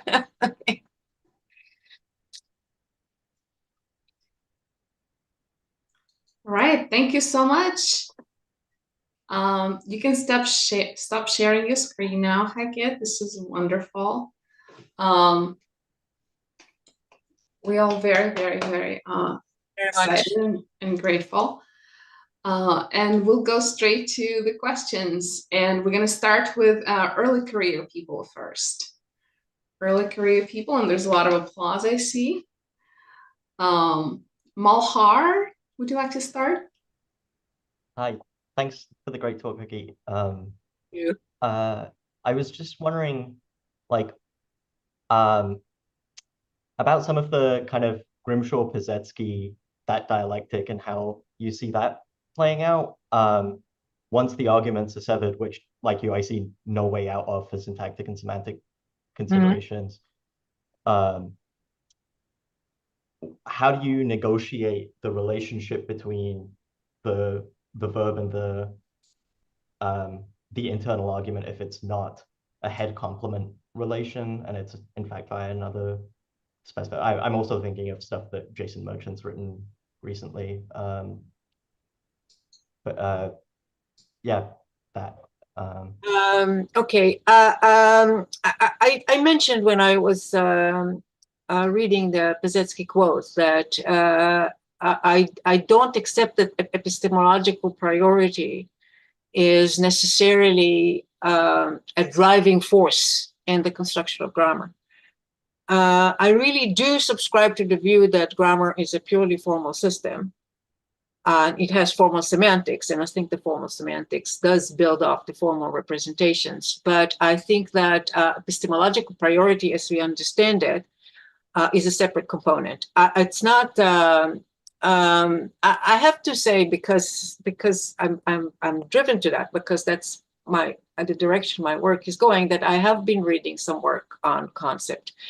There's a lot of work on concepts in conjunction with language and also independently, and some of it is extremely interesting, but it is staggering how little knowledge we've gained in the last, let's say, 2,500 years, to go to Plato, let's say, or other work. You know, we haven't.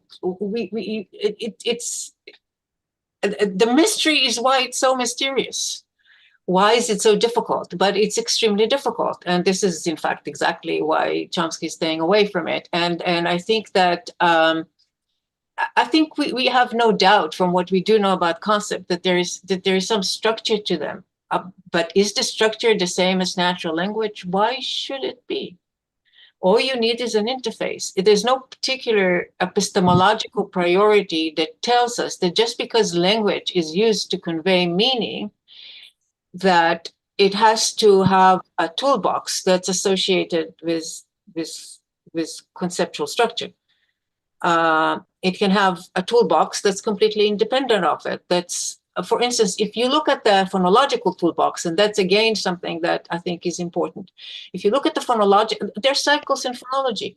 There are a lot of formal operations that, I mean, I'm not talking about distinctive features necessarily, but also maybe features, but it doesn't matter. You're looking at the formal structure of phonology, and you can see that you can have formal systems that do not attempt at the epistemological priority. I think we are being,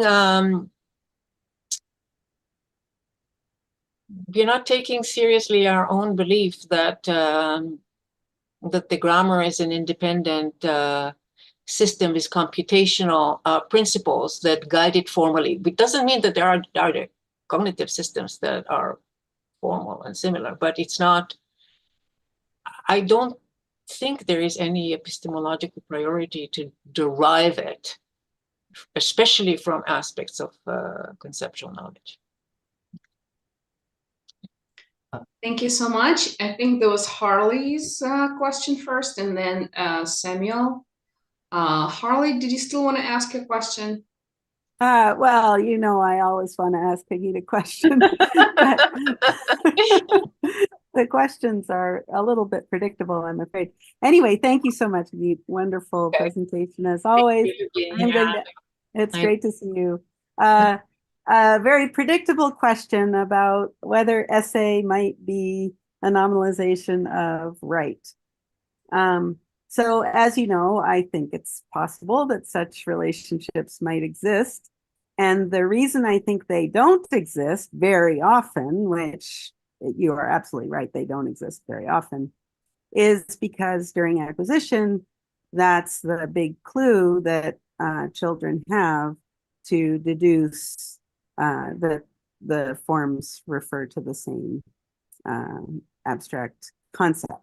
So I just want to get you to talk a little bit about what you think about that kind of third factor, or actually not even third, maybe I can't remember which factor it is. Anyway, this other factor explanation of why that might be. Okay, I should, you know, tell you a secret, and that is that when I look at how my phonological representations work, what my root is like, and so on, I can't actually exclude stem suppletion. I cannot formally exclude it. I mean, I'd like to, but I cannot. And I also did not say it's excluded. I just said that in most cases, I just said we cannot afford to give up the notion of relatedness as it's defined on as based on phonological relatedness. And I think this remains a primary consideration for me, and I would not give it up. I would like for there not to be stem suppletion. That's quite right. I have not found a way to completely and conclusively excluded. And so, at least in principle, it could be right. You of all people have done a lot of empirical work to show that that sometimes it's necessary. I don't necessarily buy the acquisition argument, and the reason is that I do not buy the approach that what the children are looking for has different formal properties from what the complete adult grammar is like. So if children have such a strong preference for phonological relatedness, I would tend to think that that's a property of the grammar. But these are all, I have to say, that these are all, to some extent, they're arguments that are based on optimal systems, and systems are not optimal. And so to the extent that there are some cases, and again, you are the one to know, that where the argument for roots depletion is very forceful, then these are cases where, to me, it would be cases where the system is in some way or another not optimal. But look, if it is like what I think it is, and that is in the cases where it looks like this, like go and when you're merging two paradigms, that's also not optimal. So yeah, okay. So that's okay. Okay. All right, thank you so much. Samuel? Yes, hello. Hi, Steve. Hagit. Hello, Hagit. It's wonderful to see you, and even wonderful to see you, Jay. and wonderful to hear you. Thank you. Thank you so much for that lovely experience. I have 3 comments. Well, 2 comments and a question. The comment is Humpty Dumpty in the Lewis Carroll Jabberwocky section. He has no trouble supplying. Absolutely, yes. Yes. So, for example, he says brillig means 4 o'clock in the afternoon. Well, who knew? My second point was that in this book recently that appeared by Jackendorf and Ordring on the texture of the lexicon, they pointed out that they talked about elements like stirred and sturdy, and I think it's what Bernard Bloch used to call cranberry morse because of cran and cranberry. Yeah. But I think that you might want to consider whether or not they do have some element of meaning. And the reason why I say that is because let's take 2 examples. There's stupendous and tremendous. Well, clearly they're adjectives, and the adjectival OUS leaves us with a tremend and a stupend. But if you make up verbs like stupendify or tremendify, you have no trouble at all figuring out what they mean. On the other hand, you take as in balloon, macaroon, maroon, etc., and or platoon. And if you were to say platify, you'd probably think of platypuses and not platoons, or ballify, and you wouldn't think of making like a balloon. So there isn't that to be considered. But more generally, I wondered, do you have an opinion about the relational morphology approach of Jackendorf and Ordring, one which makes use of extensive use of schemata in the lexicon? Okay, let me first answer the first 2 questions, because I think they're related. So I think the existence of forms, nonce forms like mimsy or sturdy or anything like this, and what they mean, in the end, you have to look at the lexicon of any one particular person and say, what does that mean to you? And when you look at the speech community, what we consider to be the vocabulary of English is some conversion. So that means that Humpty Dumpty, he has meanings for this. I have no problems with Humpty Dumpty having meaning for this. These are all phonologically well-formed words. They have properties. They have all they have syntax and they have phonology and so on. And if Humpty Dumpty had chosen to assign content to them, that's wonderful. I mean, there is another area of that wonderful chapter where Alice says to Humpty Dumpty, but that's not what glory means. He says something, and that's glory for you. And she said, that's not what glory means. And he says, when I use a word, it means exactly what I want it to mean, neither this nor that. And Yes. then he also says, some verbs sometimes give you trouble, but nouns, there's never a problem. It gets quite explicit what Lewis Carroll chooses to put there. So yes, it's completely possible that that for some individuals, these things have meaning, or they choose to assign to them to meaning, or they analogously assign to them meaning. It's quite possible. If I say that something is a nonce form, this should be understood as this is a nonce form relative to the language of any one given individual, and I can make the claim because there's statistical convergence. So that's one thing.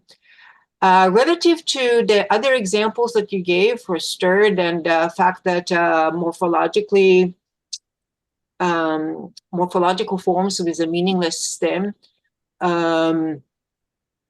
nevertheless seem to be interpreted as being meaningful. I think what is as opposed to, let's say, phonological things. I mean, the most important example is aggression. You have aggression, aggressive, aggressor, and there's no aggress. But we all know what aggress means, you know. So I think what it really shows is it shows that people are analyzing these forms. They're analyzing these forms in a way that they're not analyzing phonological sequences. And so un is not going to come up as a unit because it's not part in the structure. It's not a unit in the structure. But stirred is a unit in the structure. And I think there is homogenizing pressure to infer on what it might mean from cases. So you say that stirred, right? So stirred, you say, does have the possibility of meaning, and indeed, if you say stirtify, I would assume it's by analogy, yes. And so you could assume that it comes to have a meaning by some secondary operation. Yeah. It's not the case that the stirred wouldn't be comfortable. Right. But I think that's okay. I don't think that I think that there is. I mean, we want to say meaningful things. That's also why most productive morphology is completely compositional. It's we tend to put things together in a way that means things. Relative to paradigmatic accounts of morphology in general, I mean, actually, I would want to really refer to a lot of literature that's been on the comparison between these two things. It's a long discussion. I think it's for instance, to give you an example, I don't really know what would happen with something like heady. Where would it be? It would need to be a separate lexeme. With something like what? I missed that. Heady, like head and heady. There's no obvious. I mean, a lot of these approaches, they're really heady in the sense of this is a heady brew. Oh yeah, what I'm not. Because I mentioned that heady could have. I'm sorry. Something's happened to the sound. Oh, okay. Oh, now you're back again. Okay, so okay. What heady, do I? Heady. If you take the word heady. Oh, the word heady, yes. Heady in its meaning of intoxicating, or like that's a heady brew, or this meaning of yeah. How is in a paradigmatic approach? I'm not quite sure how to relate it to head. I think it would end up being something else. Well, that's I think it's that relationship that relational morphology attempts to capture. What it'll do, it'll have referential associations with this phonological entity in the lexicon. So you'll see the whole map, as it were, of head outlined in the lexical entry. And each one, oh, I see. Okay, so okay, I would have to look at it more carefully. I can't really. Yes, it's worth looking at because it's a rather it's a different way of looking at things, and I mean, I'd like. it looks like some of these things that you see on the internet, these thesaurus sort of spread things. But yeah, possibly. I don't know. I can't evaluate it, to be honest, without looking at it more carefully. Well, thank you very much, Hagit. It's wonderful to see you looking so well. The same thing. Thanks. Great, thank you so much. Candice, your question? Hi, Hagit. It's so great Nice to see you too. Yes. I just want to ask a quick question about the Cantonese classifiers that you have skipped because you know, due to the time constraint. Because I'm actually thinking about editing a volume, which is the Handbook of Cantonese Linguistics. The Handbook of Cantonese. Oh, okay. So, which is like the corresponding volume that has been edited by Andrew Simpson, Audrey, and Jim. But this one would be like Cantonese linguistics. So I would like to know if you have already published the part about the Cantonese classifiers that you have. No, I don't believe that. I mean, I did publish things on this topic. There's the paper that Cleanthis mentioned in the beginning that covers some, but not actually everything. The last part about the Cantonese classifiers. I'm not entirely sure that the Cantonese paradigm is there. The Cantonese paradigm does come from Andrew Simpson, and unfortunately, I don't know much more about Cantonese to tell you more about this. And I did try to query people about Mandarin, but I didn't quite find as clear a case where you have the same syllable or the same two signs, the same lexical representation with different classifier meaning different things.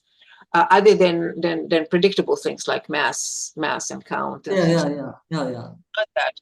So actually, I would like to hear from you if this actually is I don't actually because or is it more general or what?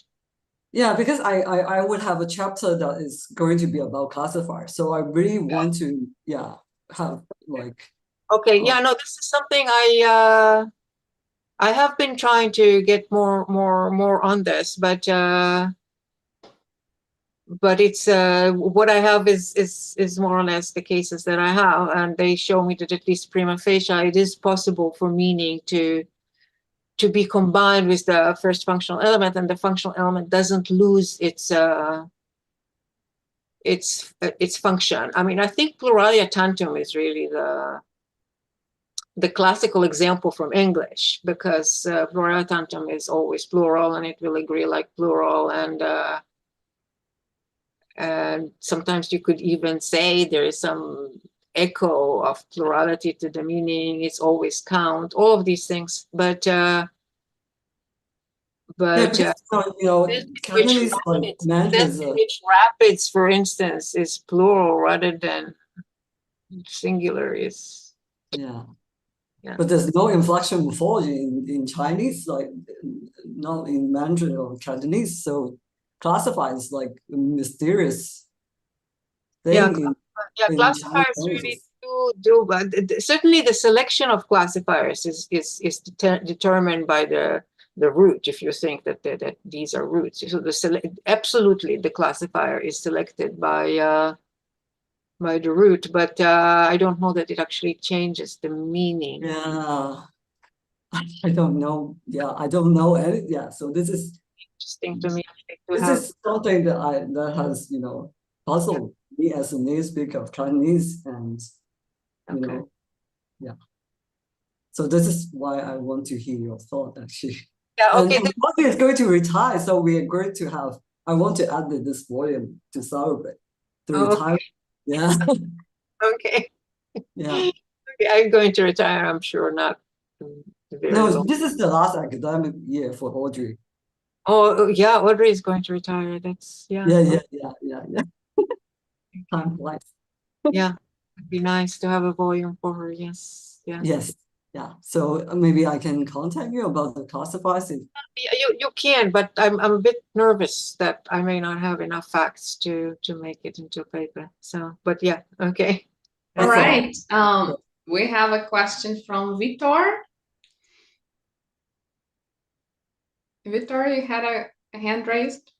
Sorry, so thank you so much. Thank you, Lydia. Thank you, Hagit. It's very nice to see you. Thank you for your talk. I just have a very, it's a talk, it's a question on circling back to what Samuel J. Kaiser was talking about, the content of the root. And I wanted to hear your stance on whether roots might vary in terms of content cross-linguistically. So this is something that started with Maya Arad saying that possibly you would have Hebrew differentiating from English, where Hebrew would indicate some type of underspecified meaning. And then more recently, you have Alexiad and Landau saying that this might be the case for different languages. You have a continuum of languages with different degrees of meaning codified as part of the root. So considering a stance where you have either plus a putative way of looking at the content of the root, either you have something or you don't, I wanted to hear a stance about this, whether this could be cross-linguistically distinct. Okay, I'll say two things. One is whether roots have content, and the other one is whether I think that's a plausible cross-linguistic generalization. I don't think that's a possible cross-linguistic generalization in my world. If one language has roots, it's not a question of whether they have content or not. It's a question of whether they have content that impacts the grammar. So if you have language one in which roots impact the grammar through their content, and language two in which they don't, then it's not the same grammatical unit, which is possible. It's possible that the whole notion of root, as we think about it, is language specific. Some languages have it and some languages don't. Some languages, the smallest possible unit has a lot more than other languages. And so it seems to me that's like saying some languages have a VP and some languages don't. It seems to me like the departure between the structural the structure that you would need either way is just too big. About Hebrew, so I did something, and I did it actually because Maya Arad, as we know, has become a successful author and is no longer doing linguistics. And she gave me her corpus, which was very nice of her, and it's kind of carefully annotated. She has about 3,000 roots there. And Semitic templates, Semitic languages, Hebrew included, has templates. Hebrew specifically has 5 templates. And I took 2 of these templates, and my choice of these 2 templates was guided by the fact that these 2 templates have very different phonological signature. And as a result, nobody ever proposed that they're derived from each other. Because the others, people say maybe this is derived from that, but these are 2, the third one and the 5th one, that absolutely cannot be derived from each other. I mean, they can share a root, but they cannot have a derivational relationship, which may be spotted. So I took these and I checked all the cases in which they share a root. And there weren't that many cases. There were enough cases in the corpus, but there weren't thousands. There were about 120 cases where you had a shared root. So you had 2 forms, one in form 3 and one in form 5, that shared a root. Okay. And I compared the meaning. Okay, 120 forms. Okay. In 60% of the cases, there was absolutely no meaning relatedness whatsoever. Okay. To give you an example, in form 3rd, in the 3rd form, the verb means to receive, and in form 5, it means to parallel. Parallel, like 2 parallel lines. Okay. No relationship whatsoever. Okay. What I learned from this is that in these 60% of the cases, the root does not have any meaning. Or if it has a meaning, I don't know what it is. Okay. Now, what is interesting is that in 40% of the cases, there was a meaning relation. But the meaning relation was not systematic.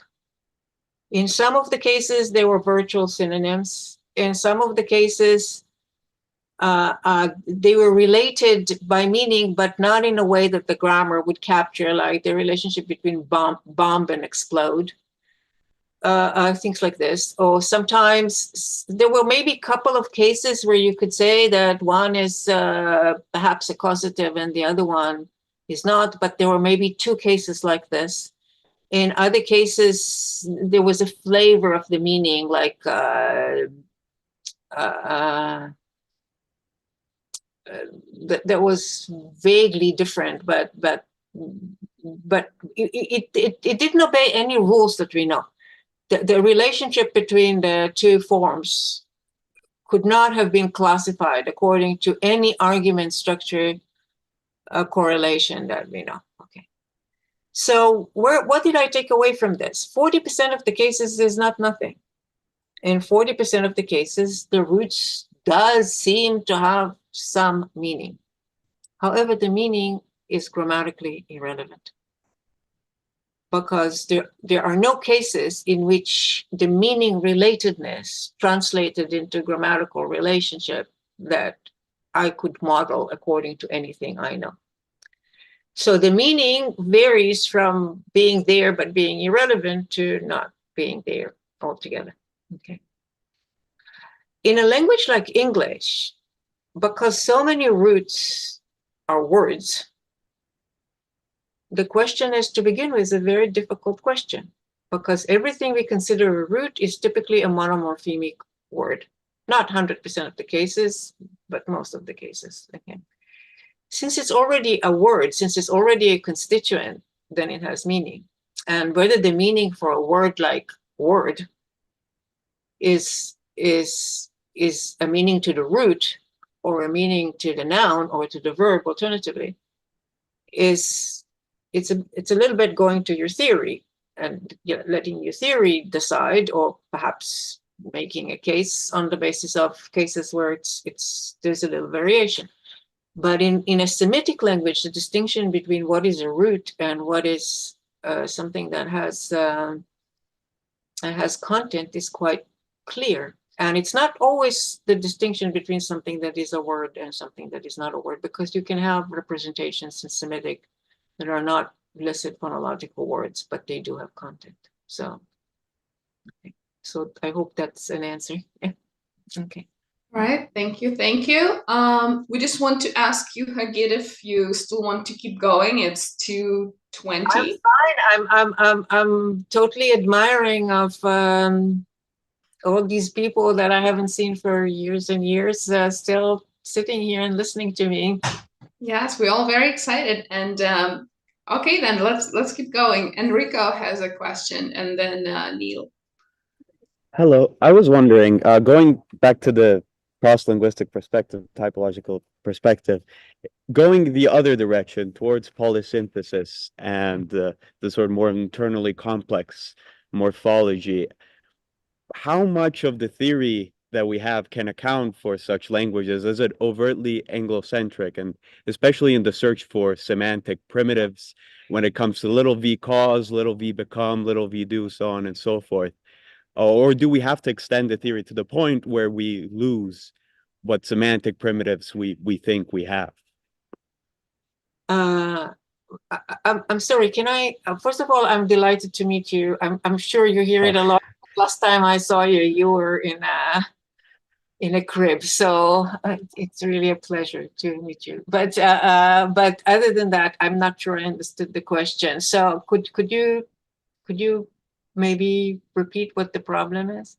So looking like at polysynthesis, words that are more morphologically complex, to where our definition of wordhood itself based on what research we have in English, how much of the research that we presently have that derives from English, derives from languages that are less morphologically complex at the word level, can account for phenomena in polysynthetic or more morphologically complex languages at the word level? Okay, I think there's a big question. I'm not sure it's a problem. So maybe it's a problem, but maybe it's not a problem. So you could take a view, let's say, like that of Guglielmo Cinque, who thinks that he has very big structures, and he thinks that all the structures always exist in all languages. And the question is just what you pronounce or what you do not pronounce, or perhaps you can trim your tree in various ways. So there is, to begin with, a question whether in a language such as English, which is particularly impoverished inflectionally and doesn't really mark argument structure alternations in any way and so on, whether these things exist in the structure one way or another, and we just don't pronounce them, which I think to some extent is true, and to some extent maybe not. It's an empirical question, so you would have to go node by node. There is a fair amount, a lot more than there used to be, research on polysynthetic languages. And so the question really, to my mind, would, I think that the sense in which, let's say, units in polysynthetic languages that has a lot of, let's say, more than one stem, okay, or something like that. I do think that you need to come around to the fact that when you say the word, it's not really necessarily a well-defined object. If the criteria are primarily phonological, then the criteria for what is a word in English and the criteria to what is a word in some polysynthetic, in Turkish, let's say, it's a language like this, the criteria are different.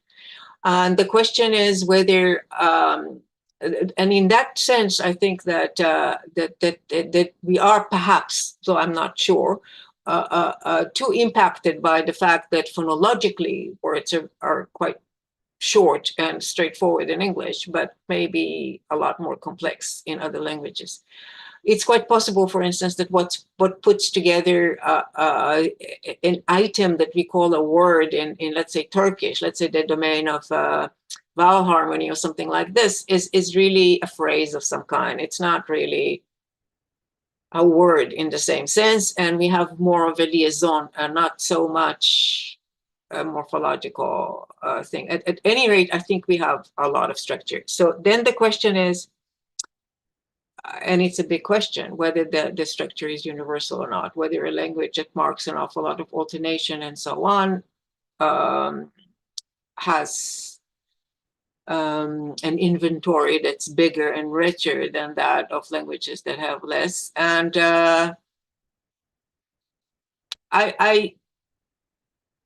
I think the question doesn't get asked a lot, not because it's not an important question. I think it's an extremely important question, but because if you assume that English has exactly the same structure as, let's say, I don't know, Mohawk, okay, and has all of these nodes that in fact go unpronounced, you go back to the problem that I mentioned, and that is that we only know to reason from phonological representations or from their absence in places where they contrast with cases where they occur.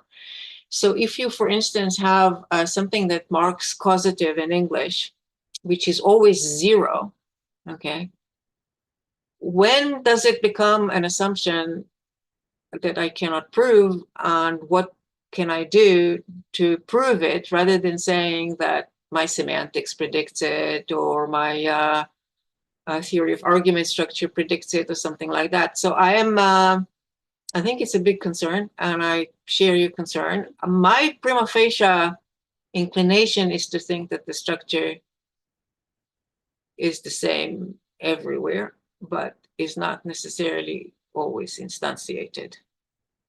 That's my take. I also think a lot of things that are claimed not to exist in English can be shown to exist, but that's where my inclination would go. I'm not any necessarily closer to showing that this is true than anybody else. Okay. Yeah. Okay. I should say something else. To the extent that I think, and not just me, that there is event structure, which is away from the terminal, which is responsible for arguments, that makes English a lot more like some polysynthetic languages, in the sense that that the structure is there, and you can show that it's there not through the existence of a morpheme, but somehow else, some other ways. Yeah. Great, thank you so much, Neil. Thank you. Good to see you, Hagit. It's been a long time. I had a question, but I was actually about to react in just the way that you did at the end there, with respect to the question of Eurocentrism, because I precisely my reading of the argument structure and morphology literature is that the sort of representations that we habitually assign to English verb phrases now look a lot more like what, say Bantu or Quechua look like on the surface, given the morphemes you can see. So if anything, the development there has been in the opposite direction to what we're habitually accused of having.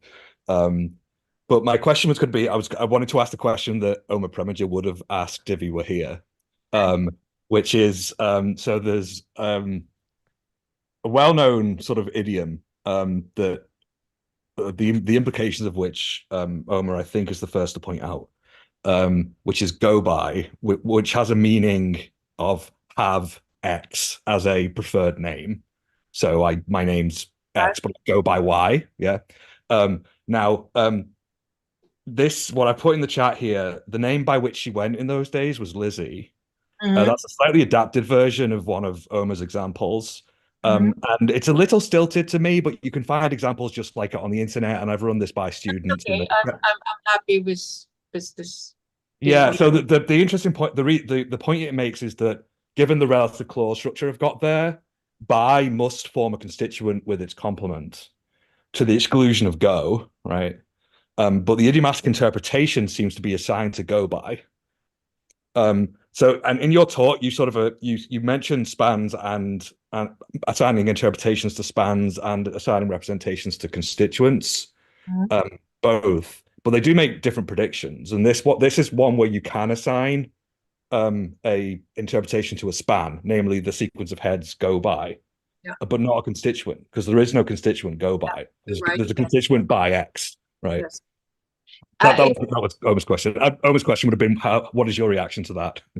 Really intriguing that you asked this question at exactly this time, because I've started a project with Noam Faust. Oh, yes. About cases of complex prepositions in English, where exactly you have a phonological and meaning unit that excludes the constituent structure. So, I mean, of course, you could do head movement, but you can always do head movement. But I don't think I would have a problem with this. I have a problem with idioms, I should say, because if you look at something like kick the bucket, I would need to put kick and bucket together over the. Okay.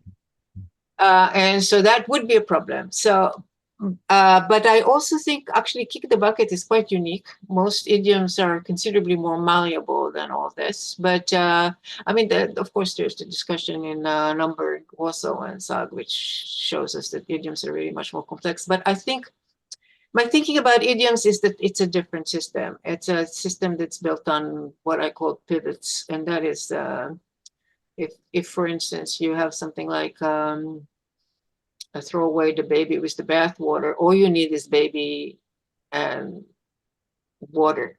You could toss the baby away with the tub water, whatever. As long as you have a baby and water and some ejection motion, you have the idiomatic reading. You don't need to actually, but go by is different, because go by, I think that's a very interesting case. I actually love it in the particular context that I'm in, doing this project on complex preposition. And I think, yes, you would have to create some kind of a unit that would obey a span, but wouldn't be a constituent. Yeah.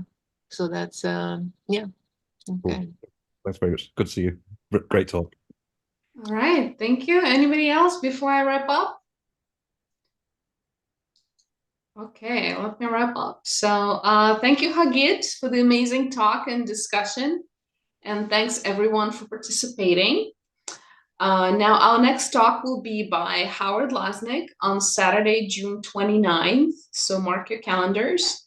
And it's at 12 p.m. EDT, not EST, as you know now, and I know now. And it's going to be titled Optionality in Generative Syntax, a Brief History and a Case Study. We hope to see you all there. And before that, there is going to be a glowing lecture by David Adger, and it's going to be on why is syntax local where it is and not where it isn't. And it's going to be on May 16th. It sounds amazing and interesting. And the details are on the Glow website. So we hope to see you there. And until then, take care. If you give me just a second. Yes, absolutely. So first of all, thank you very much, Lydia and Kleanthis, for organizing this. I think it's a really exciting opportunity. And secondly, it was just really thrilling to see so many people that I can say hi to after all this time. And thank you, everybody, very much for your comments and your presence until my 7:30. Okay. And see you in the next one. Yeah, thanks again, Hagit. Thank you, everybody. Thanks for participation. Bye.